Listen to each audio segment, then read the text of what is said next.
we shall, okay. Yeah, we shall focus on systematic reviews. But one thing I would like to all to know is that whether you're doing a systematic review or doing a scoping review or doing all different types of reviews, we definitely, or even if you are doing the normal research, we need to do comprehensive searching to identify relevant literature. Because if we don't find literature, all the literature that is out there relevant, then really the research that comes out of the limited literature is not, it is, what should I call it? It would not be comprehensive research. So whatever type of research you're doing, we need literature. So this morning, I'm going to show you how to search literature, and I'm going to really focus on those databases that I believe you access in Mbarara University. We shall have a practical session. I'm going to have a PowerPoint presentation first. Then we have questions and answers. Then after that, we're going to go practical. I don't know if you are able to access, I believe you're able to access PubMed, because PubMed it is open for everyone, even if you are not at the institution. We shall go through a PubMed search, and we have examples using the PubMed database, but the skills that we learn are skills that will help you to search any other database. Dr. Harrison, the audience includes scholars from a wide array of environments, including Mbarara University. In fact, actually, yes, a number of them also be from Makerere and other universities within and without the country. Okay. So you are right to use examples from any areas you choose. Thank you, because it is also multidisciplinary. It's multidisciplinary? Yes. Okay. Yes. We could use, okay, then for that matter, we shall use PubMed as our first example. Then I will also get another multidisciplinary database called EBSCO. I'm not sure if other people will have access, because if you are off campus, you may not be able to log in. I know Mbarara University has access to the EBSCO database, but for the other universities, I don't know. Makerere also has it. So if you are outside Makerere University and outside Mbarara University, it may be a challenge, but the good thing is the skills that you learn, you can go out there and use them on any other database. All right, so I have been introduced. I work for Makerere University as a librarian at the Albert Cook Library, but I also work as an information retrieval specialist at the Africa Center for Systematic Reviews and Knowledge Translation, which is based at the College of Health Sciences in Makerere University.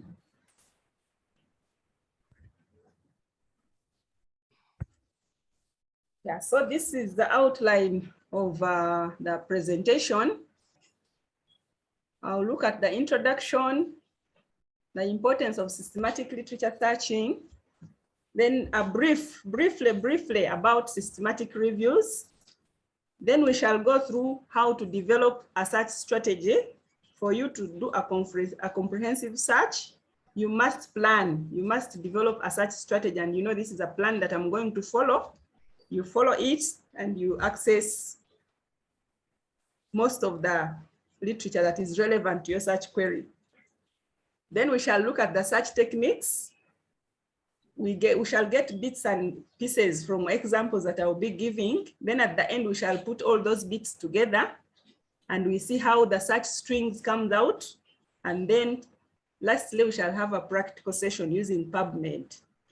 And after this, you can continue interacting with me. We work together to support you. Mm-hmm.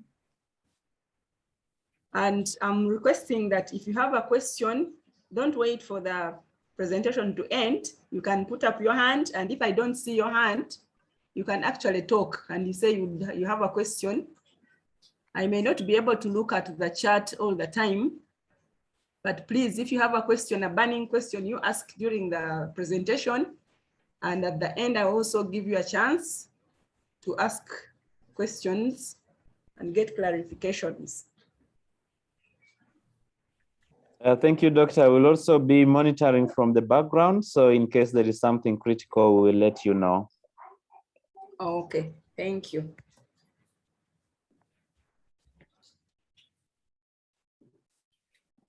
Yeah, so as a way of introduction, a literature search is a considered and organized search to find key literature on a topic. I have very simplified introduction, but you know, when you're searching for literature, you know, you have to be organized. You have to make sure that you focus, you get the keywords and related keywords that focus on your research query, on your search query, so that you are able to retrieve relevant literature. You know, there's a lot of information out there.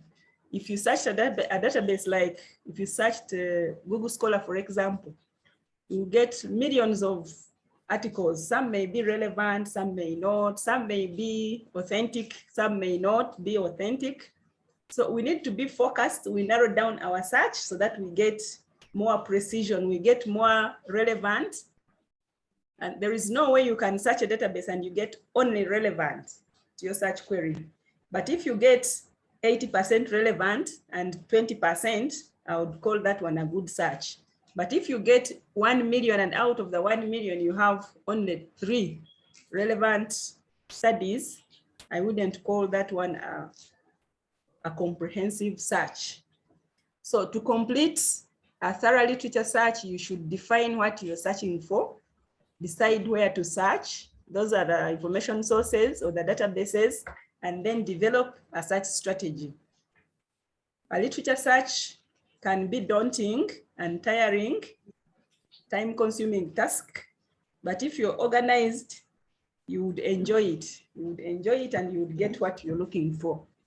So this activity forms the foundation for future research. It is very essential to do a comprehensive and accurate search. And some of the studies, for example, in systematic reviews, you are expected to also publish the search string, the search process as you searched, which database you searched, how many results you got from this database A, how many you got from database E, how many studies you got from database C. So it is very important that you do it well, because at the end of it all, you are going to publish it and everyone out there is going to see it. So please, after this session, I believe that we shall be able to do that. So why carry out a literature search? You need to identify the knowledge gaps in a particular topic, which will then guide further research in that particular topic. To provide background in a study, support methodologies, provide context or comparisons for discussion, etc. To have enough information to formulate a valid research question. Usually when you are given a task or you have to do research, I think the very first thing you do is to go out there, go out there and do what we call a scoping literature search, to know what is out there about the topic that you're going to embark on. So we need to avoid repetition. Sometimes you develop your search questions, you develop your topic that you're going to do research on. If you don't search for literature, you may find actually that what you are doing is already done. And that would be duplication of resources, of your time, of money, and repetition is not really healthy for academics like you. So errors in the search process significantly affect the results and findings. So to be as extensive as possible in order to identify as much relevant evidence as possible is what is expected. And when you plan, develop a search strategy and plan, it saves your time, it saves your resources, it saves your energy that is required for searching. So Let's briefly look at a systematic review. As I mentioned earlier, we have various research types out there, and a systematic review is one of them. So a systematic review is a clearly formulated question that uses systematic and explicit methods to identify, select, and critically appraise relevant research, and to collect and analyze data from the studies that are included in the review. So to complete such a review, we need to prepare, conduct, and record a very comprehensive search strategy based on a very definite research questions. So what I have put in green on this slide is actually what we are going to focus on. We may not go much into formulating a research question because that would be a different session altogether. But you see these sessions feed into one another. So if you don't have a clearly formulated research question, when the time for searching comes, it may be a challenge. It may be a challenge. So you have to have, first of all, a good topic. Then you have your clearly formulated research question. Then you put it into what we call PICO. We shall look at PICO later on. And then you do a comprehensive search. So it is like a process. So developing a search strategy, first of all, what is a search strategy? A search strategy is an organized structure of key terms used to search databases. As simple as that. There are key terms that we shall look at. So when I talk of developing a search strategy, that is what I mean. Organize and structure the key terms, combine them with appropriate operators, appropriate words, keywords, so that you get relevant literature. And I will give you an example. If, for example, you're looking for treatment of malaria in pregnant women in Uganda, you have to break down that topic into such terms. Then those such terms, you go further and look for related terms for those such terms that are in the topic. After you have put them together, after you have separated and organized them, you have identified them, then you have to combine them. And the combining is mainly what we're going to look at, because that is what is mostly challenging. So let's look at the steps in the search process. Yes, the steps in the search process. The first one is to develop, refine a research question on a specific subject area, to break down the question into concepts. The concepts may be PICO, PICOST, or PICOS. We shall look at that in detail. To think about keywords, synonyms, and best combinations of the concepts. You select relevant databases. You compile your search strategy and test it.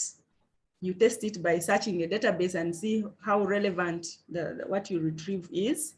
Then you run your search. You adapt the search strategy to different databases. Make notes from each database to keep track of your search. Why I'm saying you adapt search strategy to different databases is for some types of research like systematic review, it is recommended that you search 3 or more databases. Not 3 or more, not less than 3 databases. So for a systematic review to search 2 databases, it may not be comprehensive enough. So there is what we call the Cochrane collaboration. They created standards, they designed standards for searching, and they say for each systematic review, you search at least 3 databases. And of course, when you search various databases, you come up with you may come up with repetitions, but that is now going into the process of systematic reviews, because if you come up with duplicates, we have to deduplicate to remove the duplicates before we continue with the screening of the retrieved studies.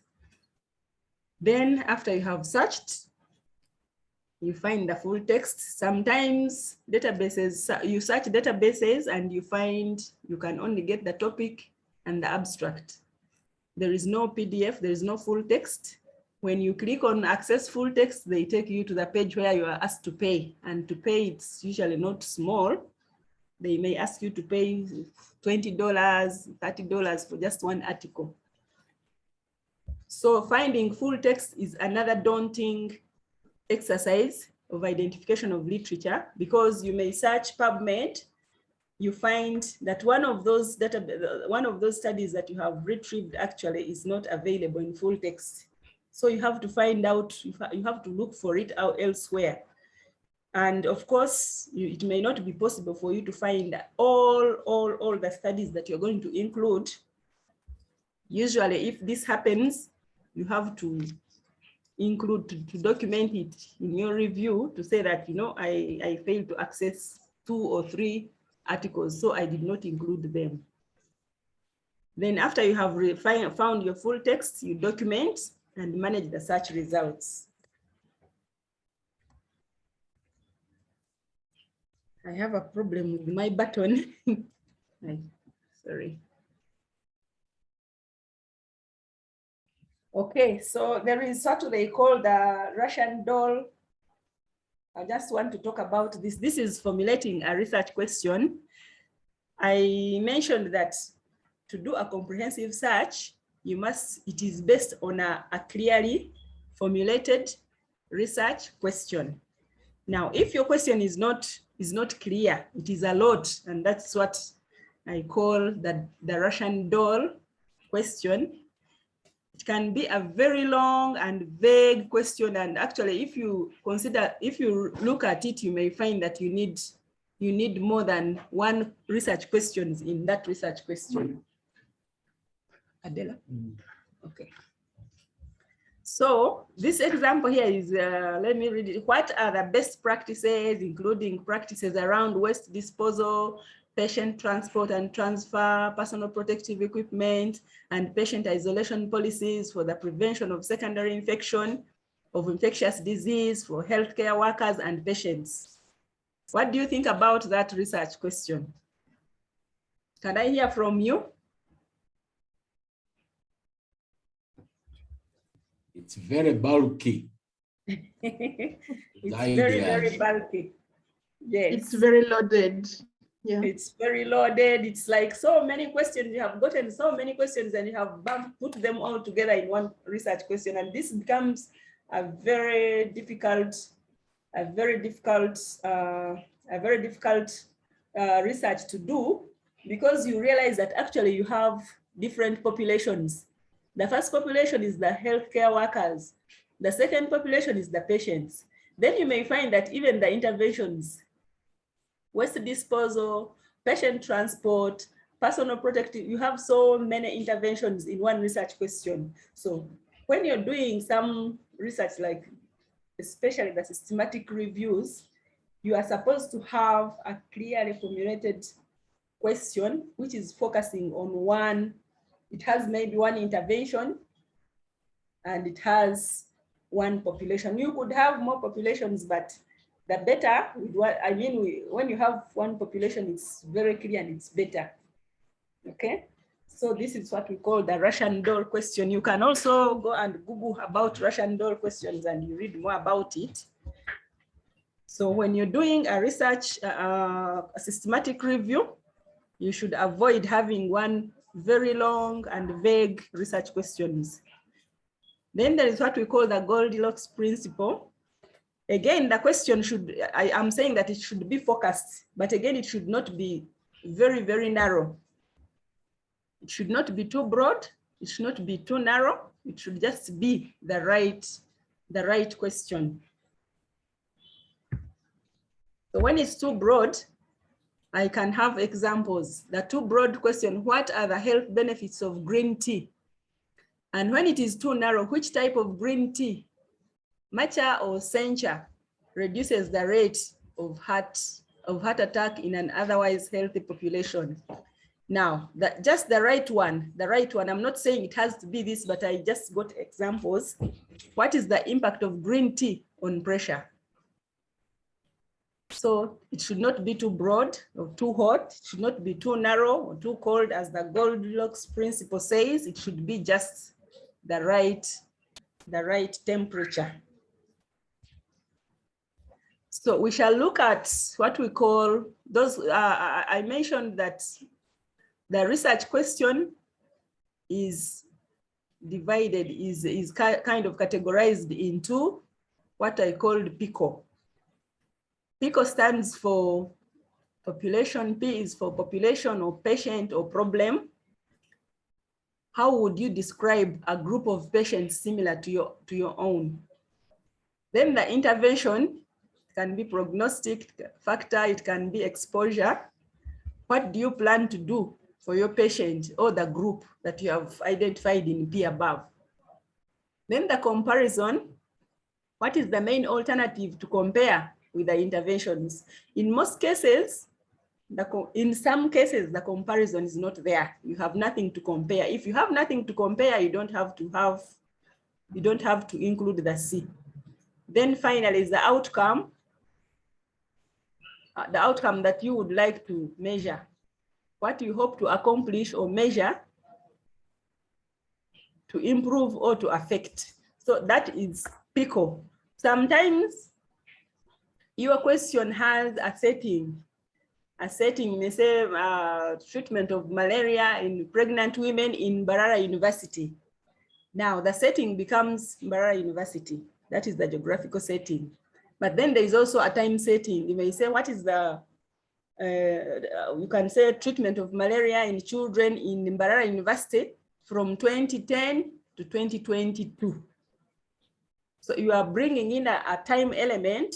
So your PICO will actually be PICOst. The C will be the setting for Mbarara University, and the T will be that period between 2010 and 2022. So it all depends on your research question. You may call it, you may have a PICO, you may have a PIO, or you may have a PICOT, you may have a PICOst, depending on what your research question is. So let's have an example. An example of a PICO question again. I have an example here. Is the amount of environmental tobacco smoke exposure in infants as measured by infant urinary and hair cotinine levels associated with the occurrence of childhood cancer by age 14? That one is also like our Russian doll somehow, but the population is infants. The intervention is environmental tobacco smoke exposure. The comparison, there's no environmental tobacco smoke exposure. And then the outcome is childhood cancer. So when you have a research question, before you start searching, please first categorize it into those concepts. It helps you to do the search comprehensively.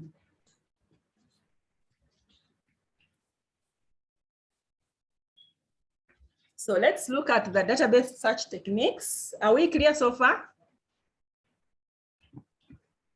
Do you have any questions so far? Yes, I was just thinking if you could give an example using maybe humanities or social science, not medicine. Sure. What would we categorize our PICO concepts? Okay. So I will talk about that later, but then let me, for example, I have to say something. Dr. Ruzaza has just told me that the population, I mean the audience is actually multidisciplinary. So if you have humanities, let me go back a bit to PICO. In humanities, we have other frameworks other than PICO. We have what we call SPIDER, we have Eclipse, there are so many different ones where you have the phenomenon of interest, where we have the evaluation, where we have, so PICO is usually for medical research, but for these other disciplines, we have other concepts. And because I had not prepared that, I thought I was dealing with medical. We shall search another database, a multidisciplinary database, But after this, I'm going to request that you send me your email addresses, and I send you another PowerPoint, because we may not go through all of this. We don't have much time. I will send you other frameworks where the social scientists, humanities, even other environmental sciences can use to categorize the research question. Okay, but let me see.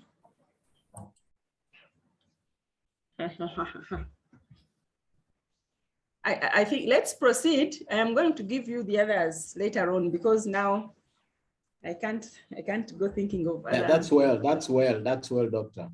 Examples, yeah, in other disciplines. So the database search techniques, we shall look at each one of these separately. Then at the end, we develop our search string, and and that's what we shall use as an example to search.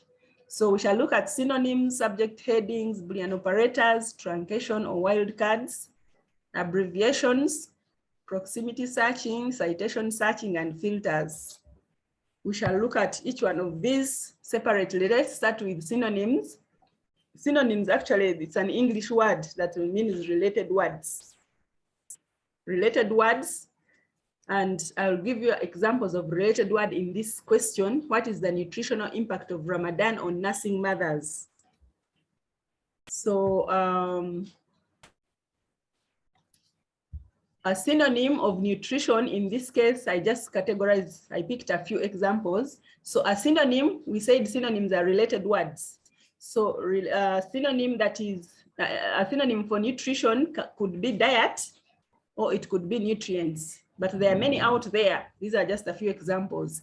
Then a synonym for Ramadan could be fasting. And then a synonym for nursing mothers could be breastfeeding, breastfed, breast milk, lactation, etc. So the synonyms help you to search comprehensively to get more literature. Because, for example, if somebody wrote about nutrition and in his article, published an article where he used the word nutrition and did not include the word diet, and you search for nutrition, you'll get that article. But if another author, instead of using nutrition, used the word diet, and you do not use diet as a search term, you may find other articles on nutrition, but you may miss out on that article where the author used diet, and yet that study is relevant to your search query. So for the synonyms, you have to bring them in. You have to look at your keywords. Then you just select. Somehow you can find related words. Databases now have what we call mesh databases, where you can get subject headings. Those subject headings can help you to get synonyms for terms. And also, if you actually also in Microsoft Word, you can right click on that word, you type it in Microsoft Word, you right click on it, synonyms will come down, and if you click on synonyms, it will give you all the words that are related to that root word that you have used. So these are the synonyms, and I want to show you that synonyms actually are very, very important. I performed this search from PubMed, and I searched. If you look, I know that the font is very small. I hope you can see it. If you look at the bottom, number 9, I searched for the word nutritional in the title. And on your right-hand side, you see the results that I got. I got 38,549 results. But in number 10, I said, let me search for the word nutrition and its synonyms. So I searched for nutritional or diet or nutrients. And if you look on the right, the items found, I found 109,533. So this is how the synonyms help us. If you searched for just nutrition, it means that in number 10, I retrieved more because I added the synonyms for the word nutritional. In number 9, I got little because I searched for just one word. So that is the importance of synonyms. They retrieve more so that you don't leave out relevant studies. Okay.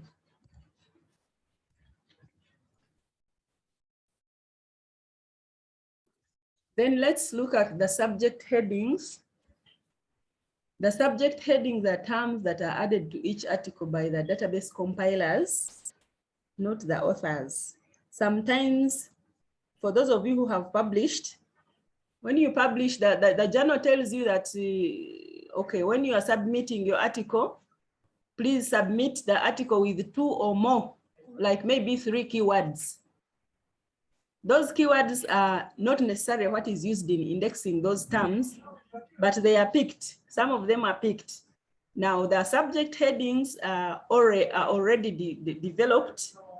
I can say, for example, when the COVID-19 came and then people started doing research on COVID-19, the indexers of PubMed went and developed search terms for COVID-19. And there are very, very many out there. So that when you are searching, you can search for COVID-19, or you can search for coronavirus, or you can search for SARS-2, or you can search for corona pandemic. You know, there are so many search terms, which I will show you when we go to the subject headings in PubMed. So those subject headings help you to design the search strategy, just like the synonyms. Then those terms are chosen from a predefined list and they are updated annually. So whatever new disease comes or something new comes, the indexers just go and pick articles and they pick terms. They pick terms and they develop those terms and they are predefined there for you to use. So when you go to search, it is already there. You know, when you search for malaria in PubMed, you are going to get studies and you may find that each study actually has different keywords, but they are all related to malaria. So those are subject headings. They are done by the compilers of the indexing terms. The terms are specific to each database. They can help make subject searches more comprehensive. And Academic Search Premier, which is a multidisciplinary database that we may look at later on, EBSCO has subject headings, suggestions. PubMed has subject headings called the medical subject headings. And many other, Cochrane database has, Emerald has, all those multidisciplinary databases have subject headings that help the searchers to search for literature. Then the third one is the Boolean operators. The Boolean operators are used to combine those keywords. Now you get your terms in the topic, your keywords, then you combine them with the synonyms and then the medical subject headings. And then now you have reached a point where you're going to combine those different concepts and then you search a database. So we use what we call Boolean operators. And the main ones are or, and not.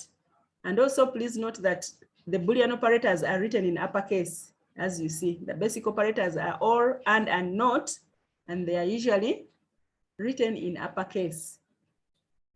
The operators are used to limit. They can limit or they can widen or define the searches.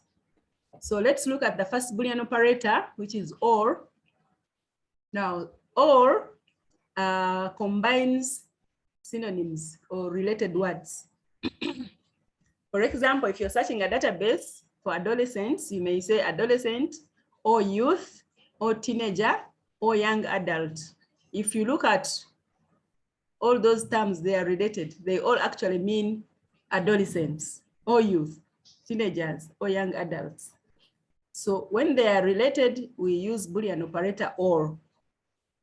And when you search a database using Boolean operator or, the search has been widened. And when I say widened, I mean the database, the system goes into the database and looks for articles that have the word adolescent in them, and also looks for articles that have the word youth in them, and articles that have the word teenager, and articles that have young adult, and even articles that have all the four.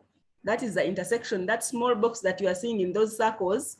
So all these are relevant because you are looking for articles on either of these. So all of these are relevant, and therefore your search term is very, very wide. If there is an article that has both youth and adolescents and doesn't have young adult and teenager, it is still relevant. If there is an article that have only teenagers, it is still relevant. So you can see that it has widened your search compared to when you use Boolean operator and. Boolean operator and narrows your search terms now. It narrows your search down to different concepts combined together. For example, malaria and children and Southern Africa. In this case, if you're looking for studies that have malaria and children in Southern Africa, it is only that triangle in the middle of those circles, the intersection. It is only that intersection that is relevant to your search query because you are looking for studies that have all the three different concepts. Can you differentiate now between and all Boolean operators? And brings different concepts together and narrows down your search, or brings related terms together and widens your search. Is that clear? Yeah, it's pretty clear now. It used to be so confusing, but now it is clear from my side. Okay. Some participants are requesting you to expand your screen view. Well, what does this mean? Doctor, can you enlarge your view screen? Let me see if I can do this. Let me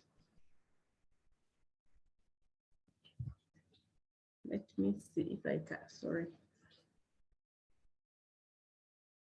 I may need to get out first. Give me a minute.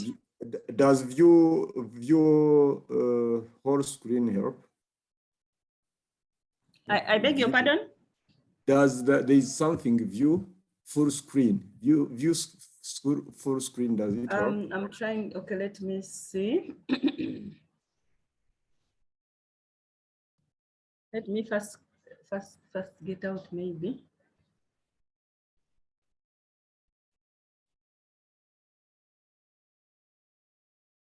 I am not seeing view.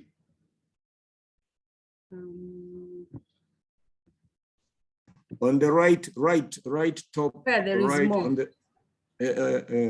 where there is more, or sometimes on the right top, the top right of your screen, where there is either more of you. There is more of you. I think I am in the, I have viewed. Maybe let me first stop sharing. There is more, but there is nothing like view, because I think I have now. When I get out, I exit full screen. I think I'm in full screen. It actually was full screen. It was fine. It was in full screen. So let me see. Yes, I am in full screen.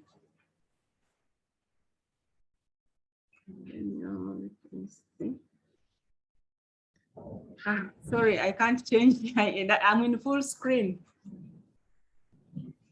Might just have something to do with the compatibility of devices. Compatibility of that? The different devices. So, because for us, we are seeing it well. Yes, for us, we are seeing a point here. Some of you are seeing it. Some are seeing it well, others not. So it's, I think, compatibility. Doctor, for us, we are seeing it well.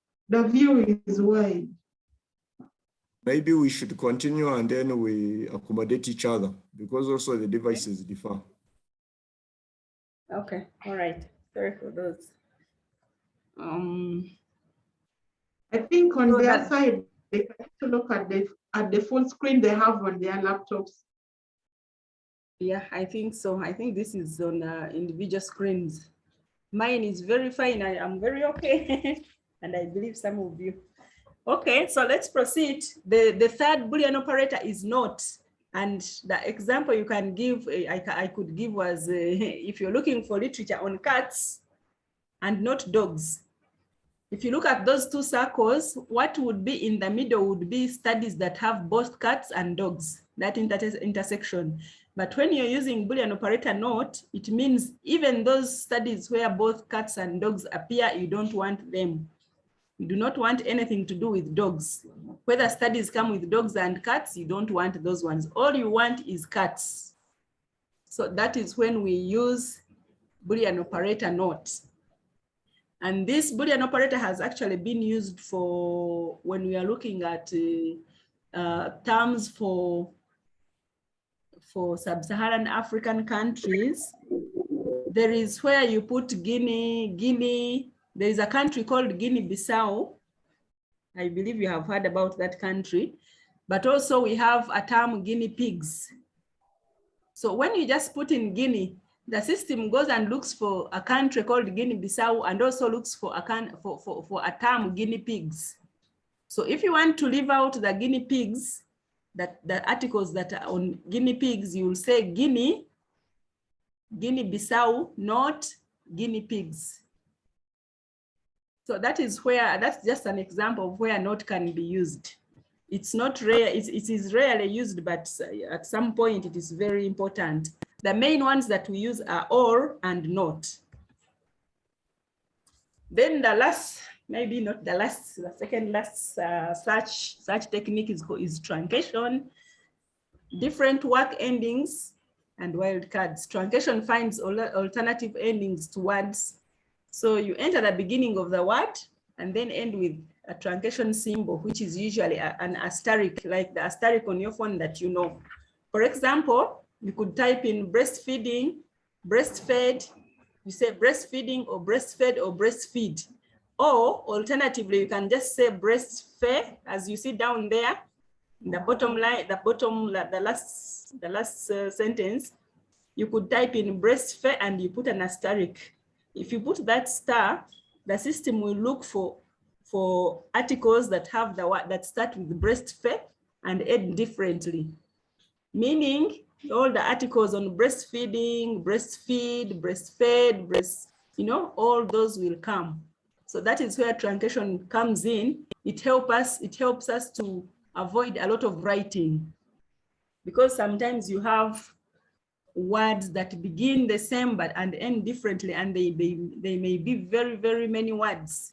So it means you're going to say breastfeed or breastfed or breast what or breast this, and you end up writing a lot, and then your search strategy will be very, very long.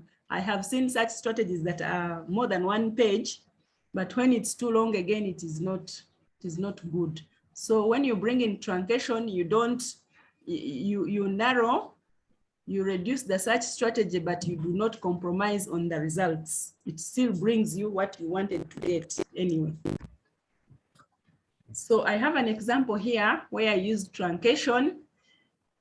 In the first one,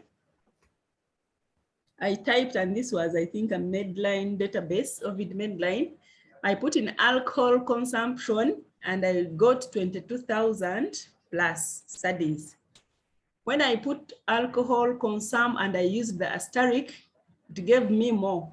It gave me 23,000 plus. I don't know if you can justify, can you explain why in number 2 it gave me more than in number 1?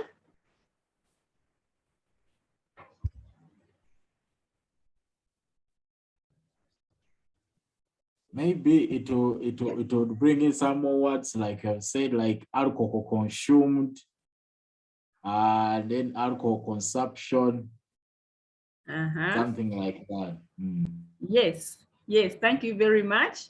So it may have brought, it brought alcohol consumption, alcohol consumed, alcohol consumers, etc. That is why you see that in number 2, we have more results than in number 1. Now, when you go to number 3, we even have more. I picked the key. Now I combined the asterisk together with the related terms. The related term for alcohol consumption is alcohol intake or beer consumption or beer intake. All those are related words, or they are synonyms. And when you combine them again with the asterisk, you even get more. As you can see, I got 30,000 plus.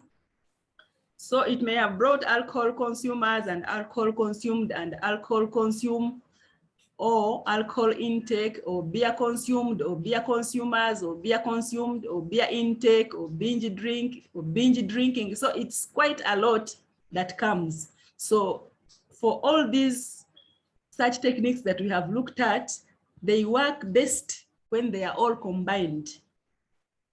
Okay, when they are all combined. And there is something that I have not talked about. If you look at number 4 actually has 57,000 plus, because I have brought in something called ADJ. Do you see where ADJ3 is? In number 4, are you seeing ADJ in uppercase?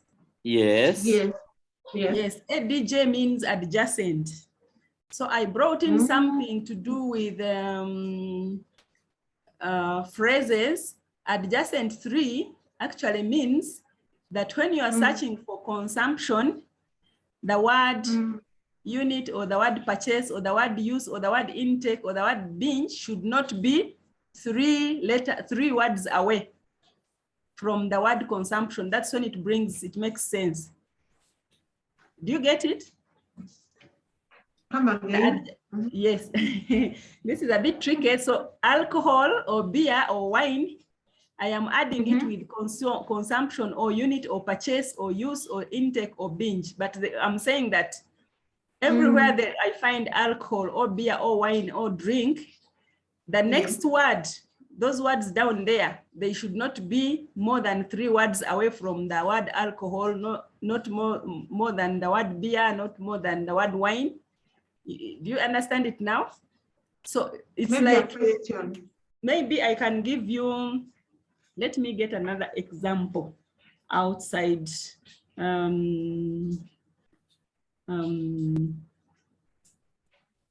Doctor, maybe you clarify. Are you meaning adjacent in terms of the words between, from the word alcohol, then the words of phrases between, before the word consumption?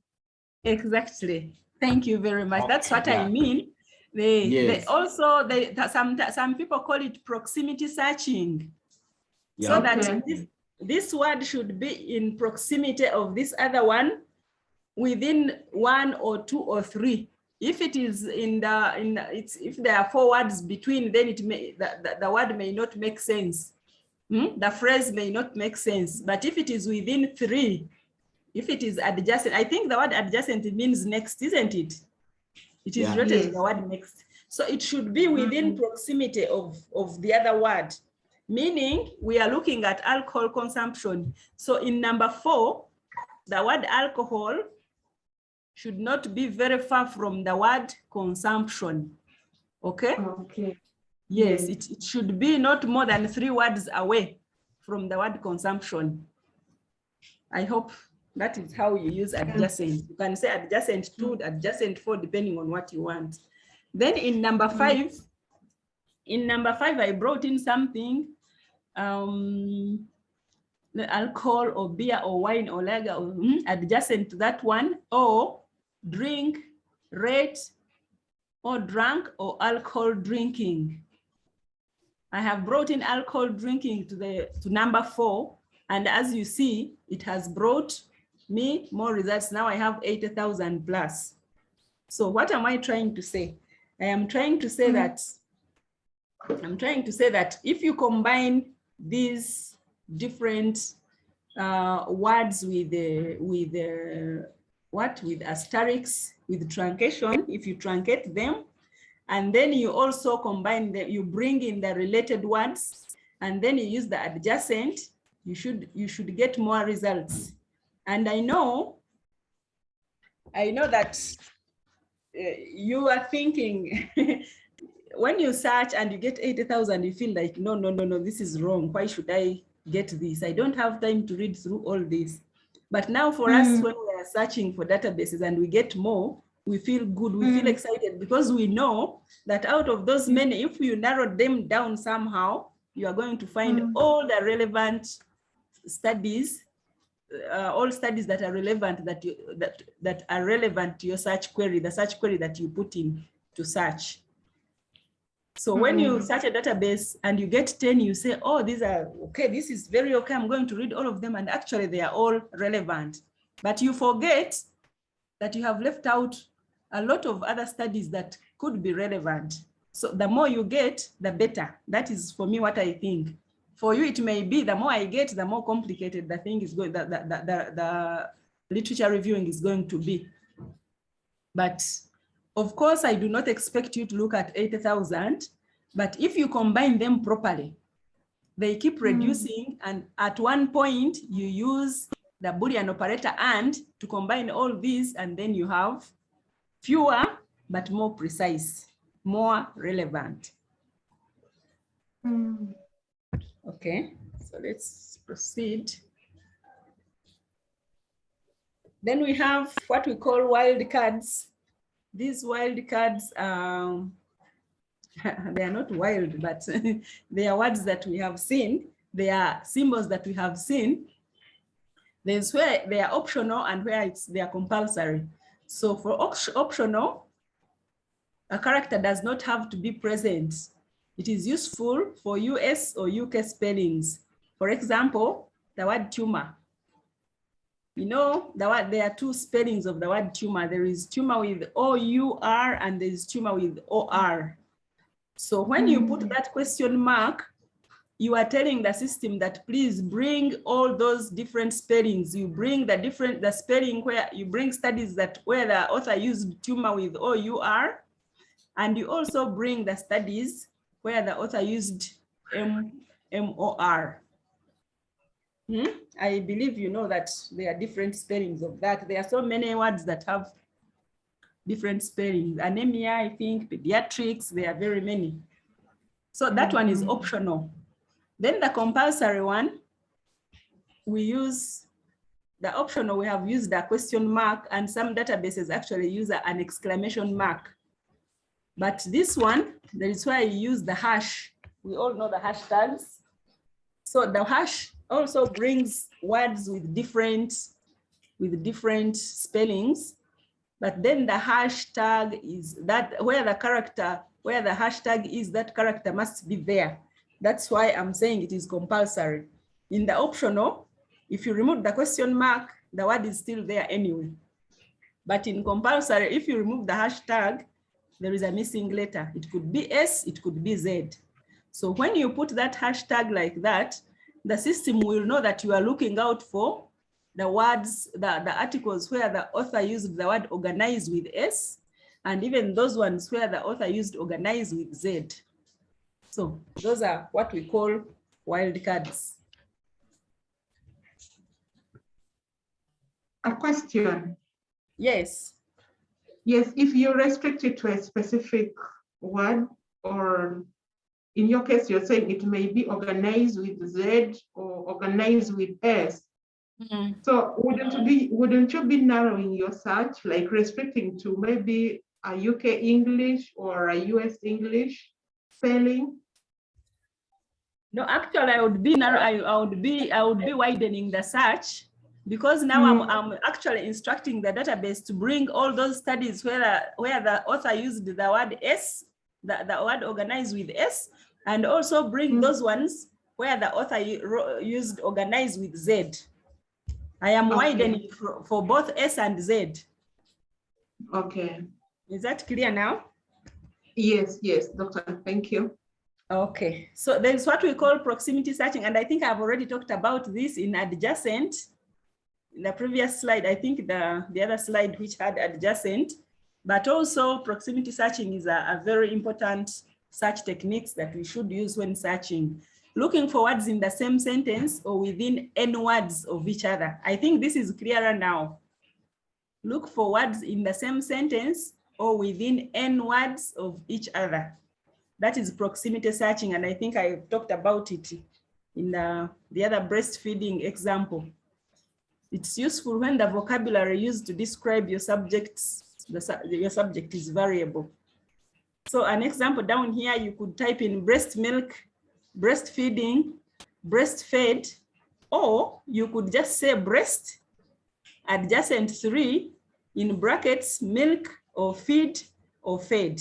And even the feed has the asterisk, meaning it is bringing feed or feeding or fed. Just feed and feeding.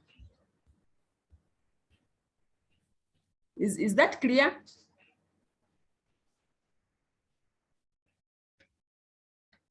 Breast, we want breast milk. You may find we want so many, we have so many words that we want to include in our search terms. Breast milk, breastfeeding, breastfeed, breastfed, there are very many. Now, instead of writing all these and separating them with Boolean operator or, we could just say breast milk, meaning the word breast is a root word. It must appear in all. So we say breast, adjacent 3 milk. So it would bring breast milk, breastfeed, or breastfeeding, or breastfed. So that is proximity searching. Now let's try to put it all together. If you remember the first example I gave about the Ramadan and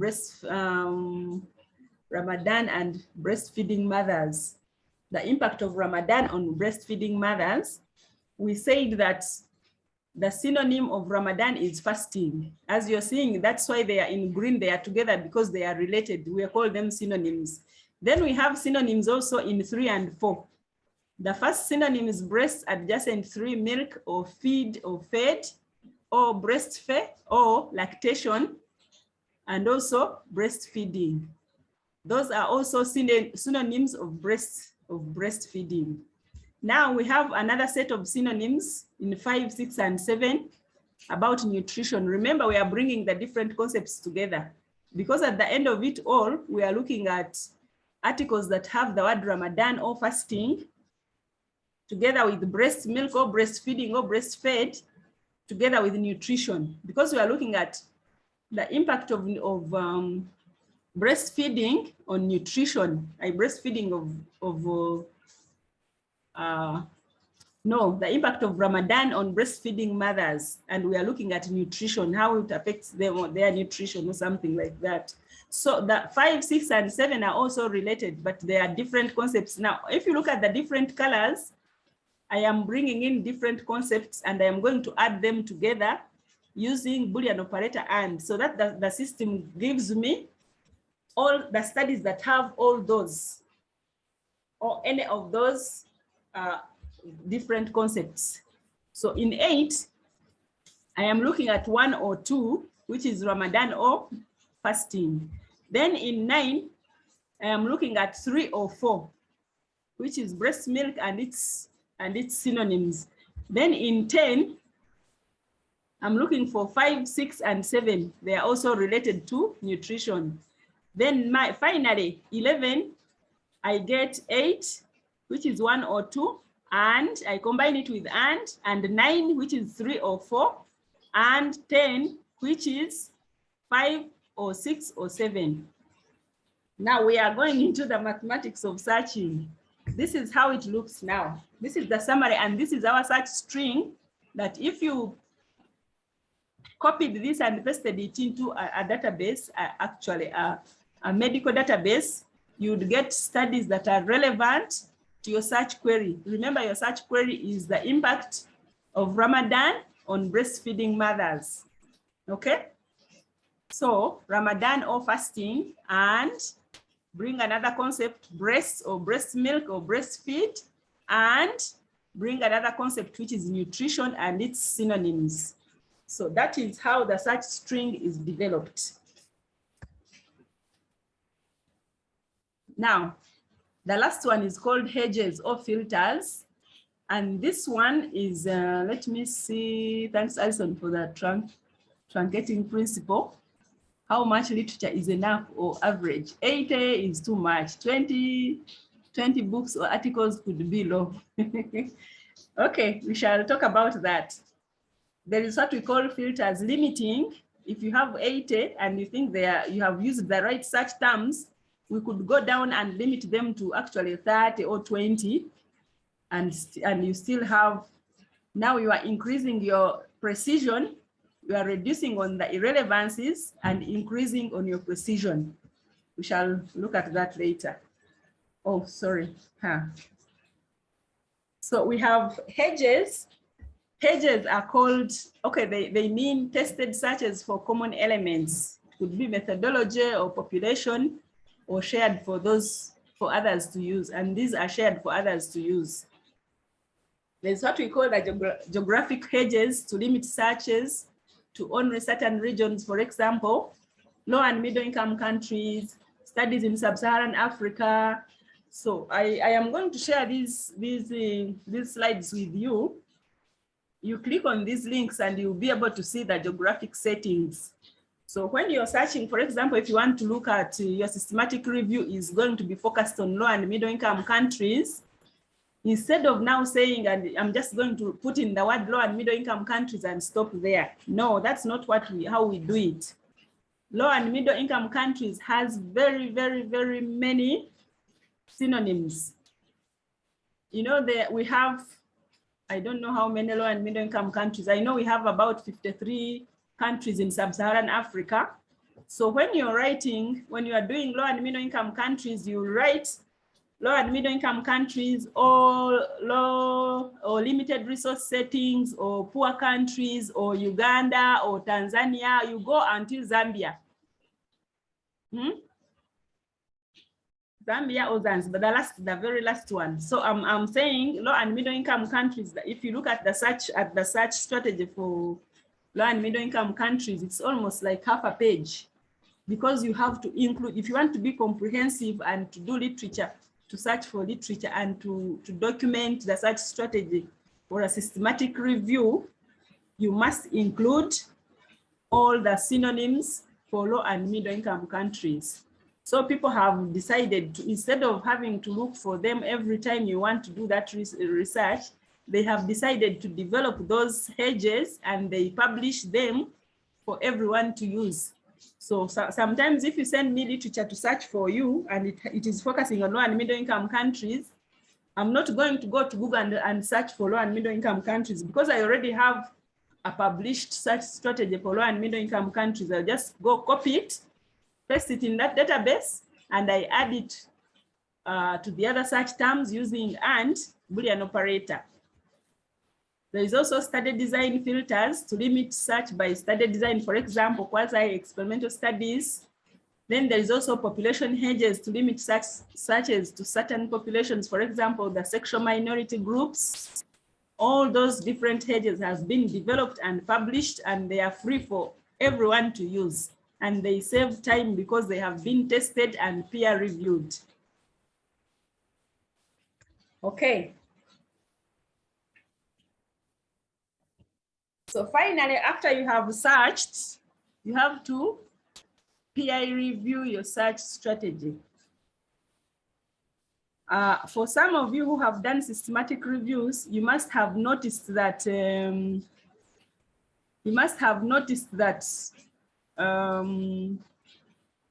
oh, sorry, my battery is going. You must have noticed that literature search is done by two people, not one person. There is what we call double searching. When you're doing a systematic review, you are going to ask maybe a librarian, two librarians to search, to develop the search strategies and search separately. They sit together and come to a consensus on which terms to use, and then they search separately, and they combine and they come to a consensus on which ones to use. That is when you reduce bias. Okay, systematic reviews are supposed to be, we do them to reduce bias, risk of bias. So if one librarian does the search, that search may be biased. So we usually use two. Even when you're screening for systematic reviews, you're supposed to have to do it two people, and then you agree on what to include in the review, what to screen and how to screen it.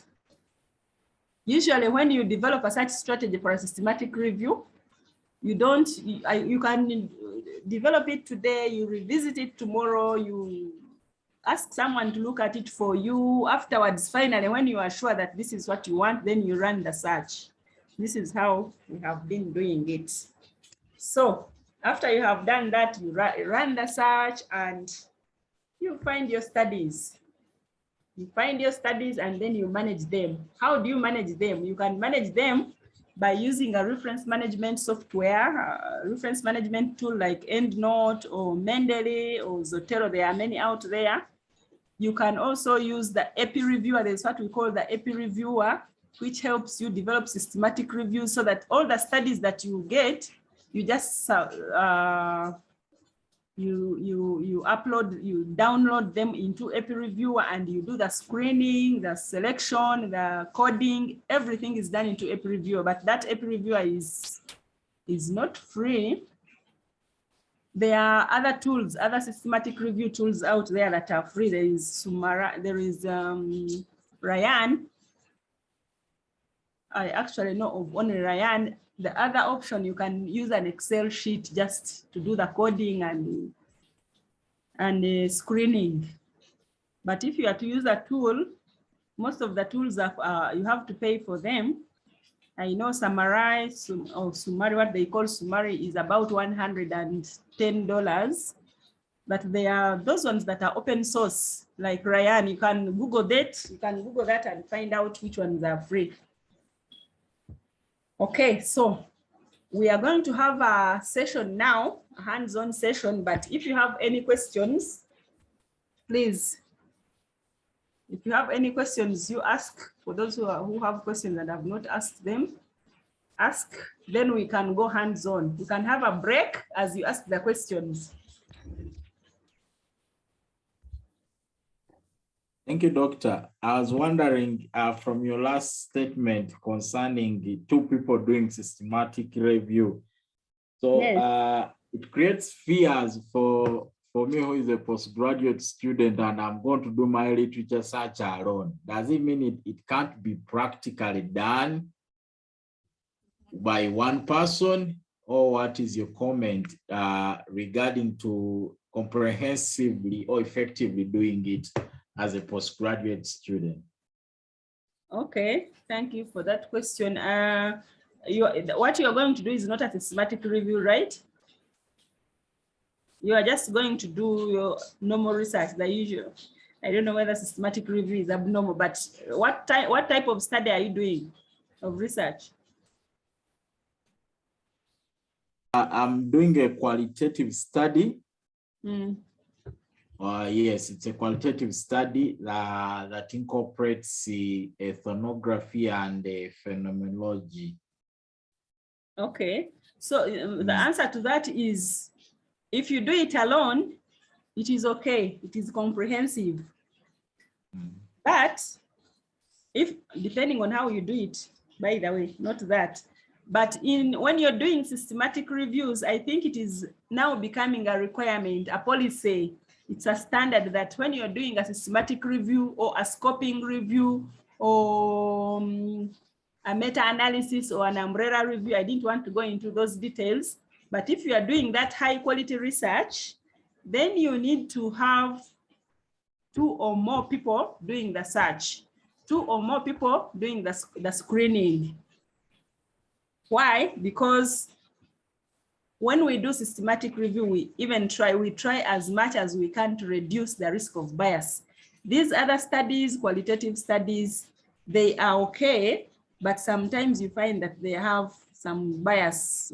They have, I should have maybe showed you the level of evidence. I have a triangle on the level of evidence.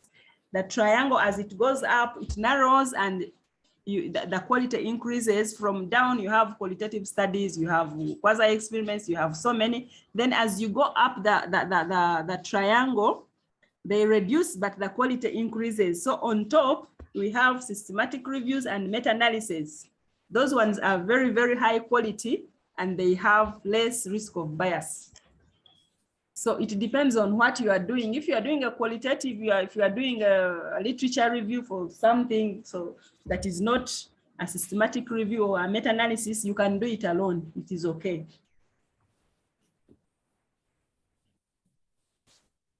Okay, Or- I'm sorry. okay. I'm sorry to come again, but I think I would want to learn from you in terms of the process we know of looking out for literature. Maybe you are building, like you said in the background, that when you're starting, that systematic literature review is important because it speaks in the background, it exposes the gap that the research will fill, and all those things to fit in the methodology. Maybe traditionally, I've understood it as literature review. And now the word has, there's another word added, systematic literature review. So maybe do you want to draw just a line of difference to help me understand that kind of flow of the concepts? Okay. When I intentionally made it systematic literature review because the person who contacted me, there's some other lady, I've forgotten the name. When she contacted me, actually, she wanted me to do literature searching for systematic reviews. Then I said, okay, let me just do a systematic literature review because that one then applies for all research, whether systematic reviews, whether qualitative studies, whether what, it all applies. And the background to it, the main thing to it is that we are identifying literature comprehensively. That is what is very, very important. Whether you are doing just a different type of research, if you have actually comprehensively identified literature, it means that your research is high quality. It means that your literature is high quality. But if you just go to a database, you get 3 studies and you do your research, you definitely know that there is a lot of research out there on that topic that you have not reviewed. And you may find actually that you are doing what is already out there. So what I can say is that let's learn from the word go. We may be having young researchers or you may be having the mature research, but let's also from the word go say that, let's say that whether you are doing whatever research that you're doing, let's always have a habit of searching for literature comprehensively so that then our research that we get out of that is credible and evidence-based. Let me call it that.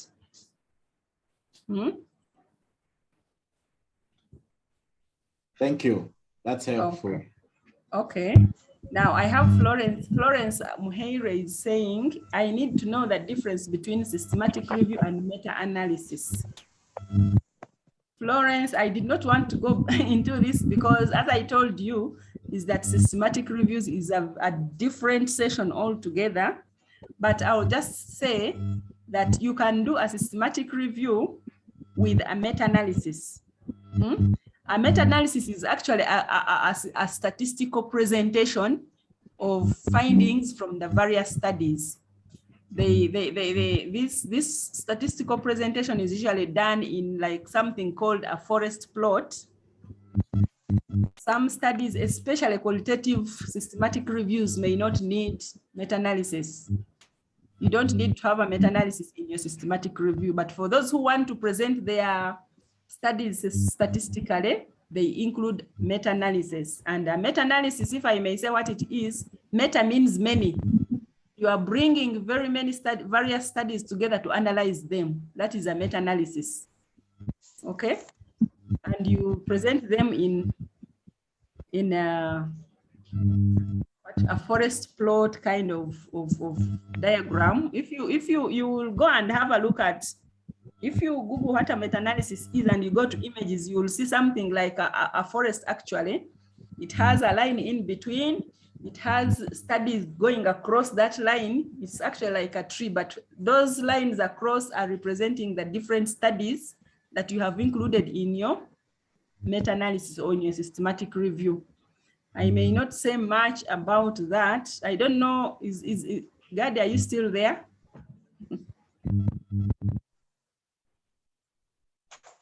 I don't know, I thought you could say something about, you could say something more about meta-analysis. So that is the difference between meta-analysis and systematic review. Then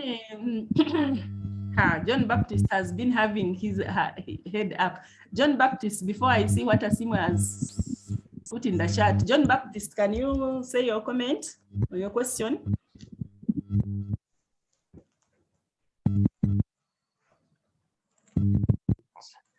It was actually Salam Mujibu has his hand up, so I was just letting you know in the chat. Salam, if you could unmute yourself and ask your question kindly. Yes, thank you, Doctor. I really lowered my hand because I wanted to ask concerning the difference between meta-analysis and systematic review, because most of us use it interchangeably. But now that you have told us it has to do with statistical analysis, now I've understood the difference. So that's why I've lowered my hand. Thank you. Oh, okay. All right then. Okay, that's but okay. also there is still a question on what is the issue with bias, and that is what Joy asks. And, yes. And I'm also in a related vein, how do you understand bias? Do you mean that the researcher takes deliberately a certain direction with the review, or they do something that is shaky and cannot be acceptable and regarded as thorough in the research? Okay, thank you for that question. Now, as I said, systematic, we are actually, let me by the way tell you, we are running a course now on a systematic review course, and it takes 7 days. 7 days to do a comprehensive systematic review course. So you'll find that day 1 is about what are systematic reviews. Day 2 is about identifying literature for systematic reviews. Day 3 is just talking about bias. Day 3 is talking about coding and analysis. Therefore, you find that all these are very lengthy subjects that I cannot talk about in just 2 hours. But bias, I am going to ask you to go and read about bias, but then the systematic reviews are done systematically and comprehensively. It's supposed to be a rigorous way of doing it. We do it systematically, but the aim is to reduce bias. I'm not saying that we are going to remove bias completely, but we are reducing bias. That is why they are saying that in order to reduce selection bias or maybe database bias, 2 people should do the screening, should do the searching of the literature. In order to reduce bias, when analysis stage comes, there should be 2 reviewers that are going to do the analysis. And then if they have disagreements, they sit and resolve the agreements. Sometimes they involve a third party to resolve the agreements. That one is so rigorous that it reduces the risk of bias. But if you are going to talk about bias, it takes a whole day to tell you what bias is. But I don't know how I should say this now. The only way is that we need high quality studies, and even systematic reviews. After you have done it, there is what we call assessment of bias, of risk of bias, and the assessment of risk of bias has questions. That assessment tool is called AMSTER. If you have heard about AMSTER, they ask questions. Was the database, well, how many databases were searched? Were they 3 or more? If you say yes, if you say no, it shows, it's like they grade it. The other tool is called grade. It grades systematic reviews where they find that literature search was done by 1 person. They give you like point 1, meaning that the point is low, which means the quality of your review is affected because the database searching was done by 1 person. Then you go to the screening section. Was screening done by 2 people?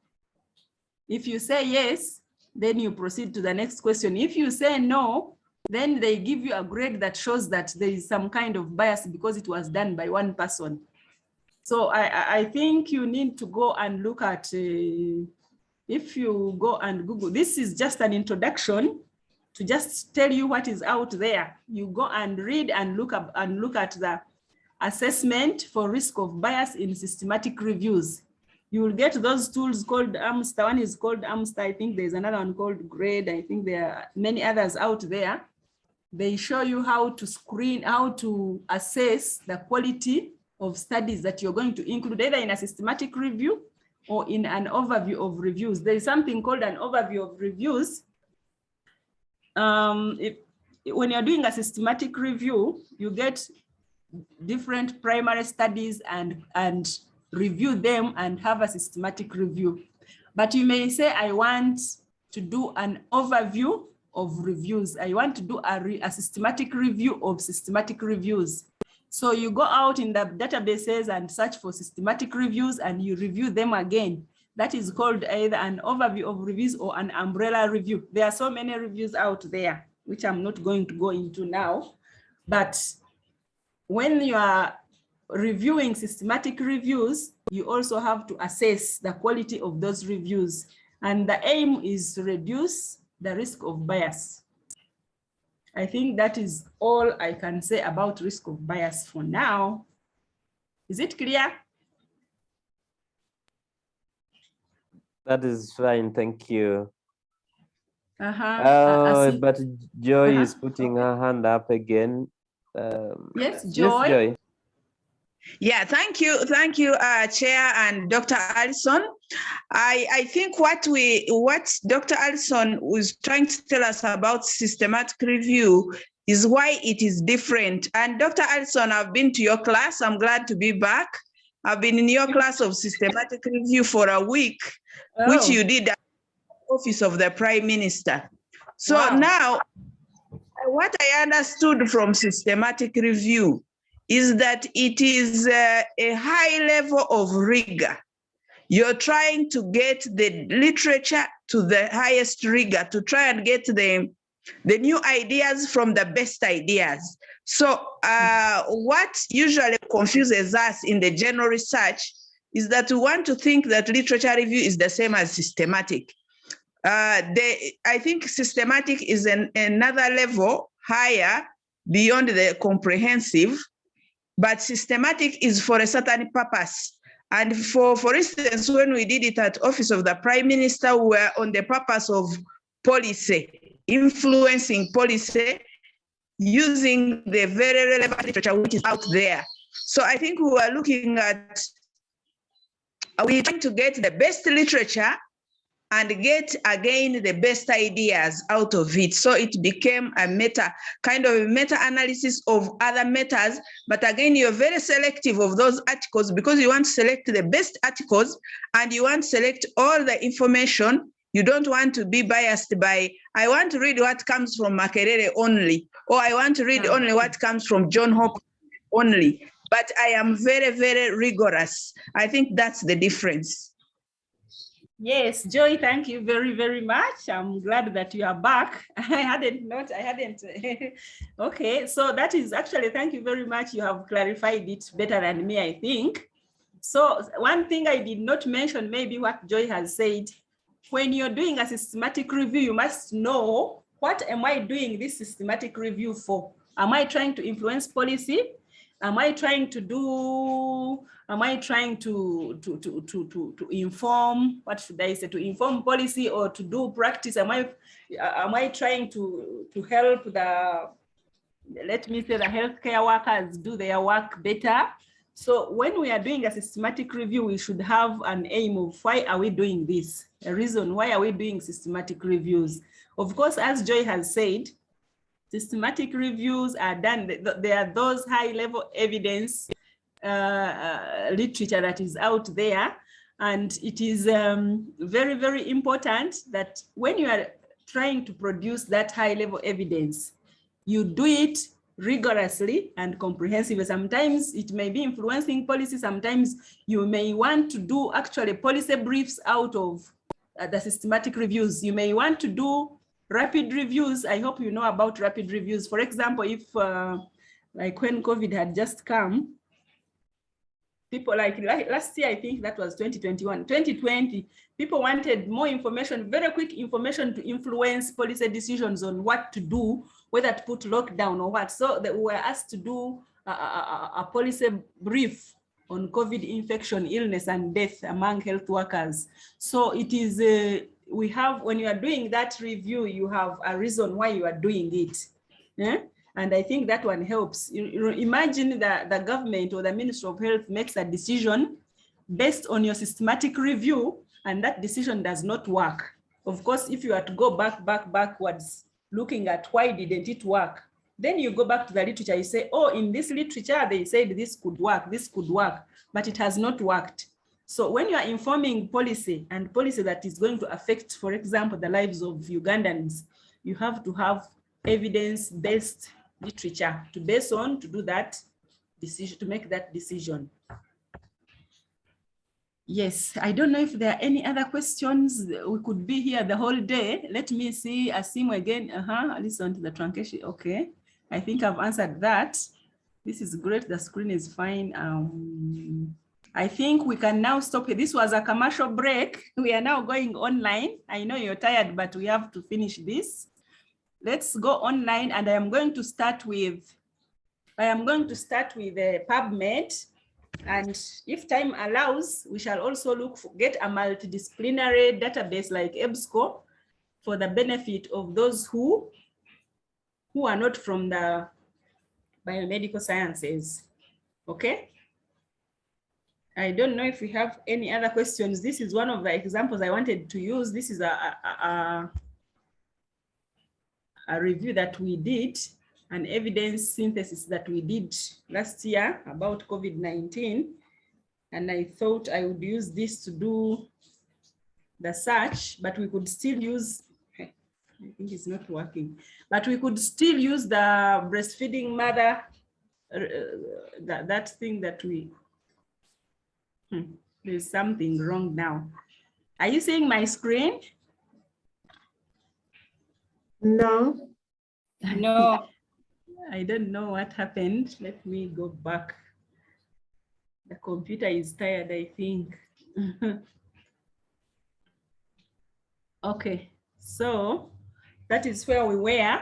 So I just gotten out of this because there are so many terms here involved about especially COVID-19. I just picked out a few terms, and I thought we could use these ones for a practical session, plus maybe the other article, what we started with, the first example about breastfeeding mothers and Ramadan. So let me look for the search string on breastfeeding mothers. This one. And I am going to stop sharing, and now I'm going to go online to the PubMed database. Are we okay with that? Yes, doctor. Okay, so let me zip this and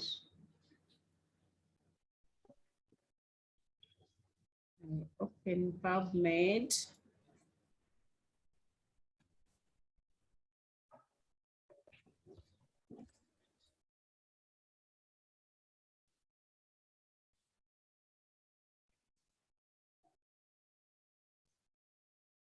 Okay, so that is the PubMed database homepage that we have been talking about.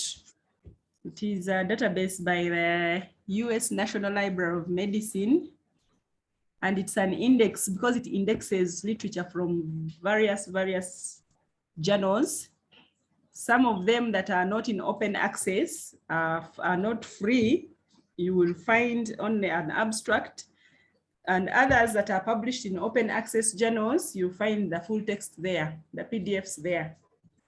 So before, on this homepage, there is something I wanted to show you. I talked about subject headings.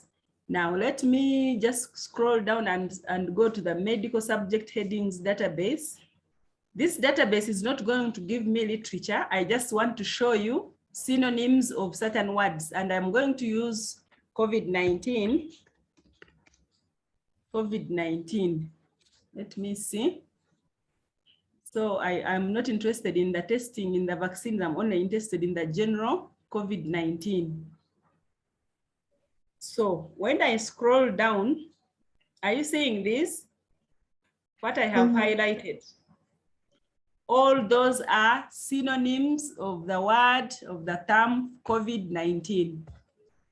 So when you are to do a comprehensive literature search of COVID-19, let me say you're doing research on COVID-19, a systematic review on COVID-19, all those words as you're seeing them, you must pick them and you combine them with Boolean operator O. So it will be COVID-19 or SARS-CoV-2 infection or infection, SARS-CoV-2 or blah, blah, blah. 2019 COVID disease, and down here there is a pandemic COVID-19, there is COVID-19 with a hyphen, there is COVID-19 pandemics. It's quite a lot out there, as you can see. This is what I told you, that it is already published for you. You just go there and pick it and use it. Okay, so that one gives you the synonyms. You can put in any other synonym that you want. Let's put, and by the way, synonyms are not necessarily keywords. Let me put the word cancer, for example. Now, when I type in the word cancer, the first thing it brings me here is neoplasms. It means that the medical subject heading for cancer is actually neoplasms. Cancer is just an English word. So when you're searching, you have to say cancer or neoplasms. Why? Because there may be authors who used the word neoplasms and did not use the word cancer. So for you, your aim is to retrieve all the relevant literature. There where the author used the word neoplasms and did not use the term cancer is relevant to you. Even where the author used cancer is relevant to you. So to be able that you retrieve both, you will say cancer or neoplasms. Or if you want to look at the different kinds of cancers, you can also go there and see the different types of cancers. There is tumor, there is neoplasia, there is so many of them, and they are all here. All these, you can use them as synonyms for the term cancer. So that's what I wanted to show you with about the what? On the medical subject headings. And other databases, the multidisciplinary databases also have subject headings that can help you to search. So let me go back to my PubMed now. So this is our PubMed. Now with the skills that we have learned today, we are now advanced searchers. We are not going to do the basic search of you type in here a sentence and you get results. No, we are going to use the advanced search option, which is down here. Are you seeing my screen, by the way? Yes, doctor, at least from my side. Okay, Yes. so I'm going to click on advanced search.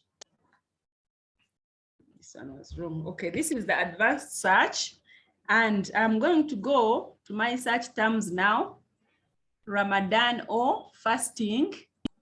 I'm picking the word Ramadan and its synonym, which is fasting. I put it in here. Please, I want you to see what I'm doing. Be careful. I mean, be very observant.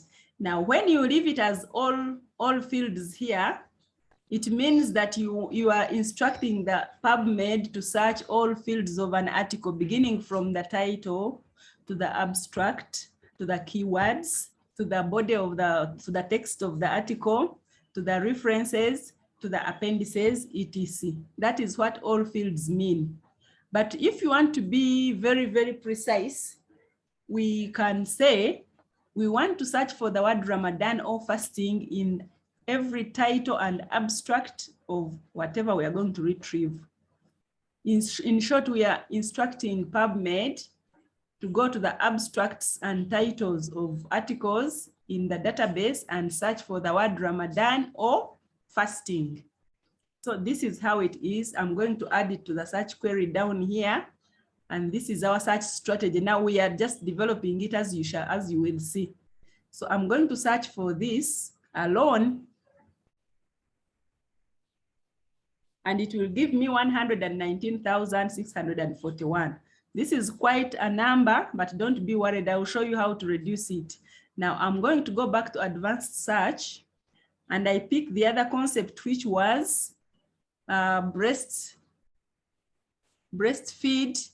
or breastfeeding. Let me see, breastfeed or breastfeeding. Okay. I am going to put in this as it was, and I hope that it will work. Okay. I also want for it to search in the title and abstract. I am selecting title and abstract because we know usually what is in the title and what is in the abstract is actually a summary of the entire article, isn't it? So I am adding it there. Let me see if I get, It has given me 84,372. But remember, I have to combine it with Ramadan, the first one. I have to combine these different concepts now with Boolean operator and. So I'm going to go back. The first one, which was Ramadan and fasting, gave me 119,000.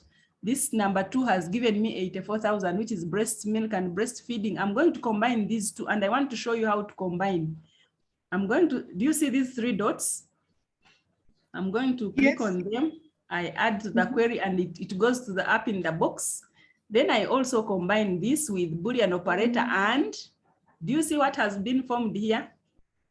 Yes. This is our search strategy, and this is what you are going to present in your systematic review as is. You are going to document it, but let's first search and we see how it reduces our search results. Okay. We have now 588 results, and you will find that all of them have in their title or abstract, you will find they have fasting, lactation. They have most of these words that we have talked about: breastfeeding, Ramadan, fasting, and pregnancy. They are all there, lactation, feeding, you see? It is combining the Ramadan and the breastfeeding. That's what we have just done. And when we use Boolean operator and to combine these down, to combine 1 and 2, as I said, when you use and operator, you reduce, you limit your search. You limit them, but they are more relevant because now this 588 has both articles, have articles that are having both Ramadan and all fasting and breastfeeding. Okay. Now let's continue up there, and there is another search term which is about nutrition and diet. We are also going to combine it with this. So let me go back and pick nutrition. I pick nutrition or diet or nutrients. Okay. And I'm going to put it here in the search box, and then I select, I limit to title and abstract. Then I add it down in the search box and I search. And it has given me 984,210. Remember, this nutrition, these nutrition concepts are also supposed to be added to the other ones. So I go back. Now I get my 588. I add it to the search query up here.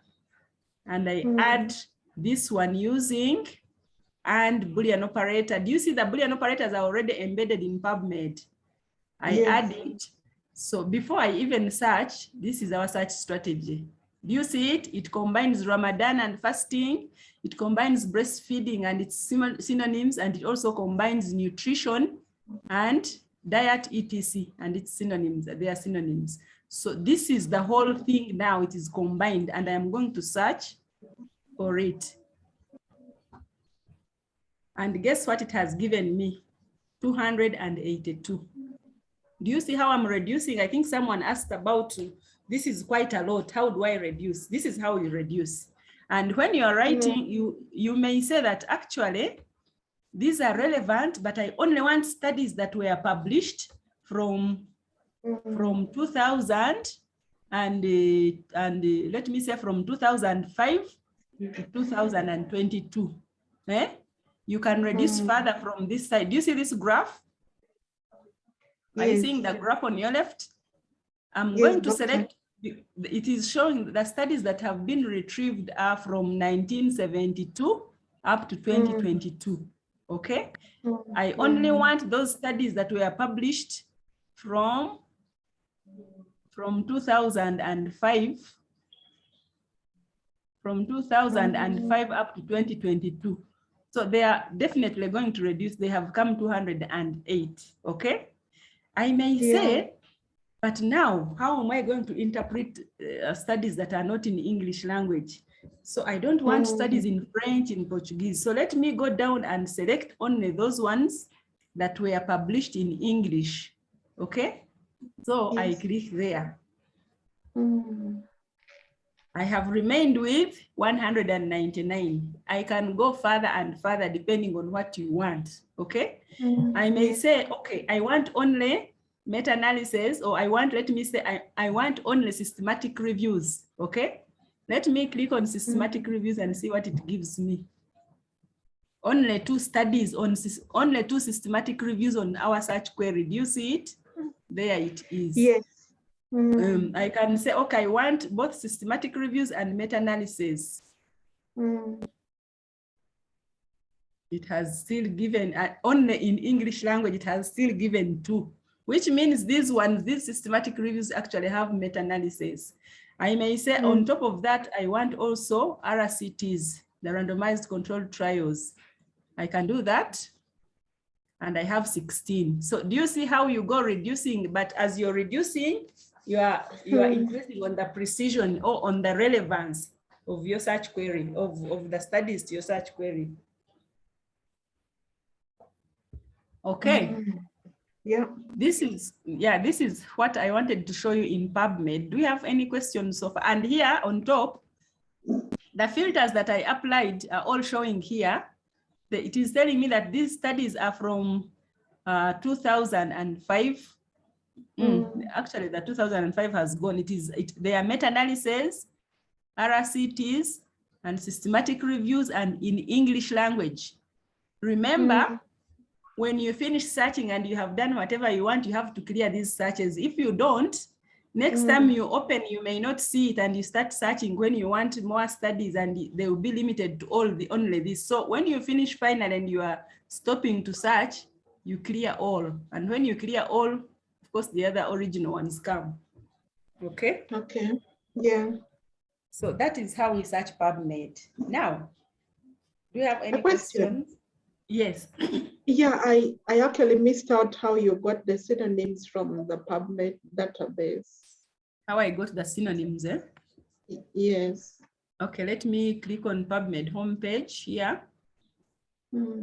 On this very page, you scroll down and you see what they call MESH database. MESH stands for medical subject headings. Okay. Okay.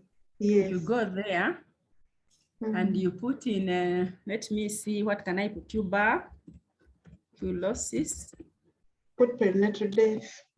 I put what? Perinatal death. Okay. Yes, doctor. All right. Perinatal. I'm seeing perinatal care. It even gives you options, eh? I'm seeing perinatal. It's actually perinatal mortalities. Okay. Mortalities, whatever you want. Let me put perinatal mortality. Yeah. Okay. So it is giving you 2 different terms, eh? They are both subject headings for what you want. There is perinatal mortality and there is perinatal death. But when you are looking for perinatal death, for example, if you click on, you can get very many entry terms, eh? And they are here. This is what you can use to search. Death, perinatal, death, perinatal, perinatal death, perinatal death, perinatal death. So that is it. And if you look at the mesh tree, the perinatal death is here, but it is like a small subset of pregnancy and pregnancy complications. Do you see it? Yes, it is like a small, yes. Then here, perinatal death is actually a subset of death. Then the death is also a subset of pathologic processes. You see, it keeps on as the tree goes. Eh? You are moving from the narrow term to the broad term. Okay, the broad cut, or let me say, call it the all mesh categories. The broadest category and the narrowest category, that's what you see down here. Okay. Okay. Yes, doctor. Yes, and when you are here, you may be specific. Under perinatal death, what do I want? Maybe I want prevention and control. You could also say, I want only prevention and control. Okay, yes. And I'm not seeing how to search. Then I search, I believe. It hasn't come. I don't know why. Let me see if when you're searching, like you want the etiology, you want the prevention, and you want therapy. It is, this one is showing, perinatal death is showing you the different categories that are down here. And these are the ones. You can't search, but it's just showing you the broad category, the narrower categories under, okay, the different, I don't know what to call them, the different topics under perinatal death. Okay. So if you went to perinatal mortality, they are actually synonyms. So you can see mortalities, perinatal, mortality, perinatal, etc. Okay, thank you. Okay, thank you.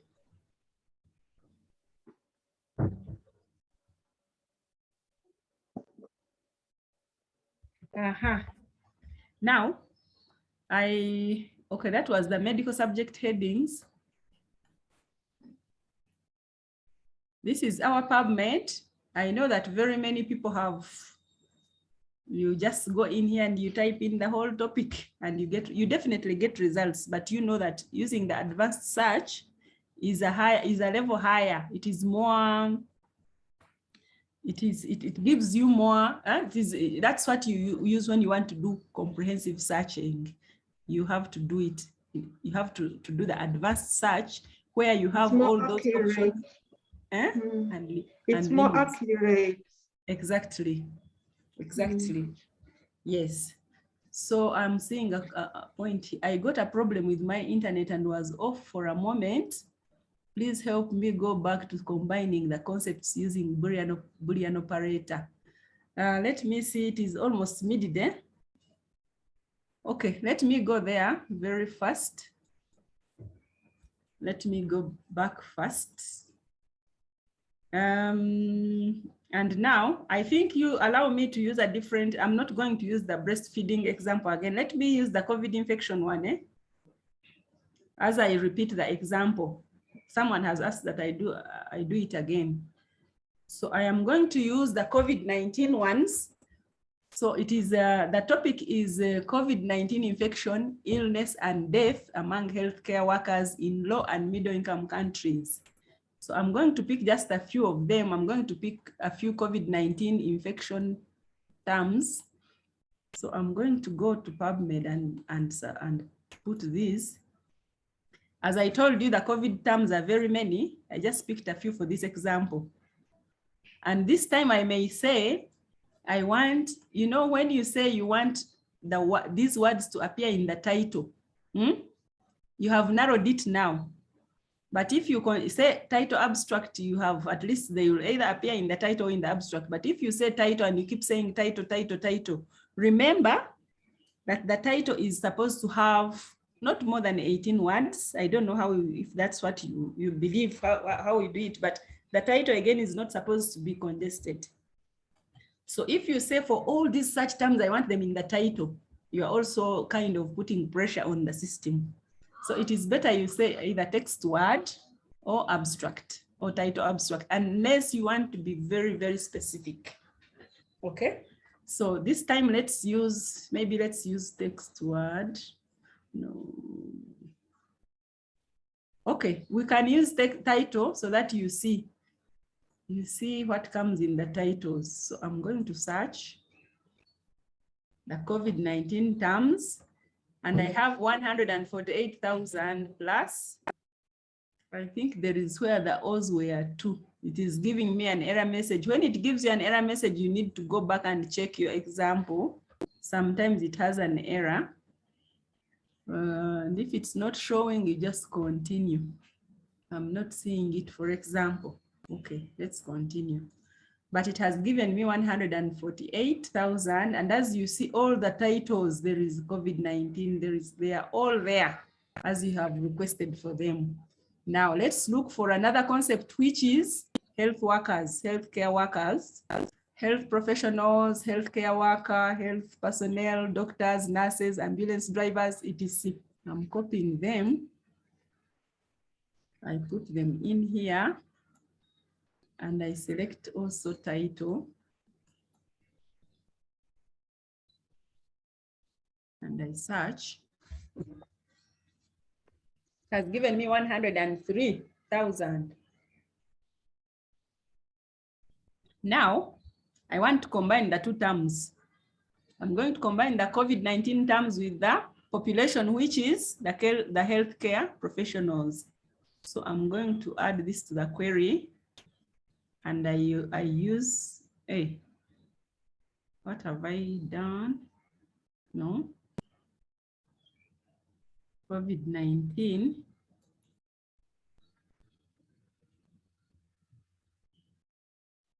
I think there is a problem. Let me start again. Add to query. This one is supposed to bring the and o.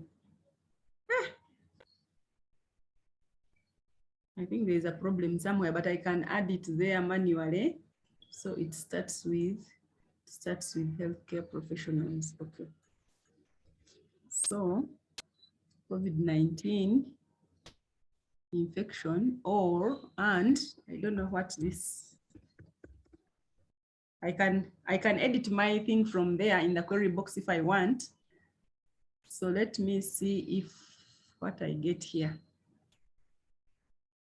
So I have gotten 2,726, and it has, as you see, it has the COVID-19 and healthcare professionals, COVID-19 and nurses, COVID-19 and nurses, COVID-19 and health personnel and nurses, COVID-19 and doctors, nurses and COVID-19. So you can see that they are relevant. The searches that I have retrieved are relevant to both my search terms. My concept one was of healthcare personnel and the terms, and the other one was of COVID-19.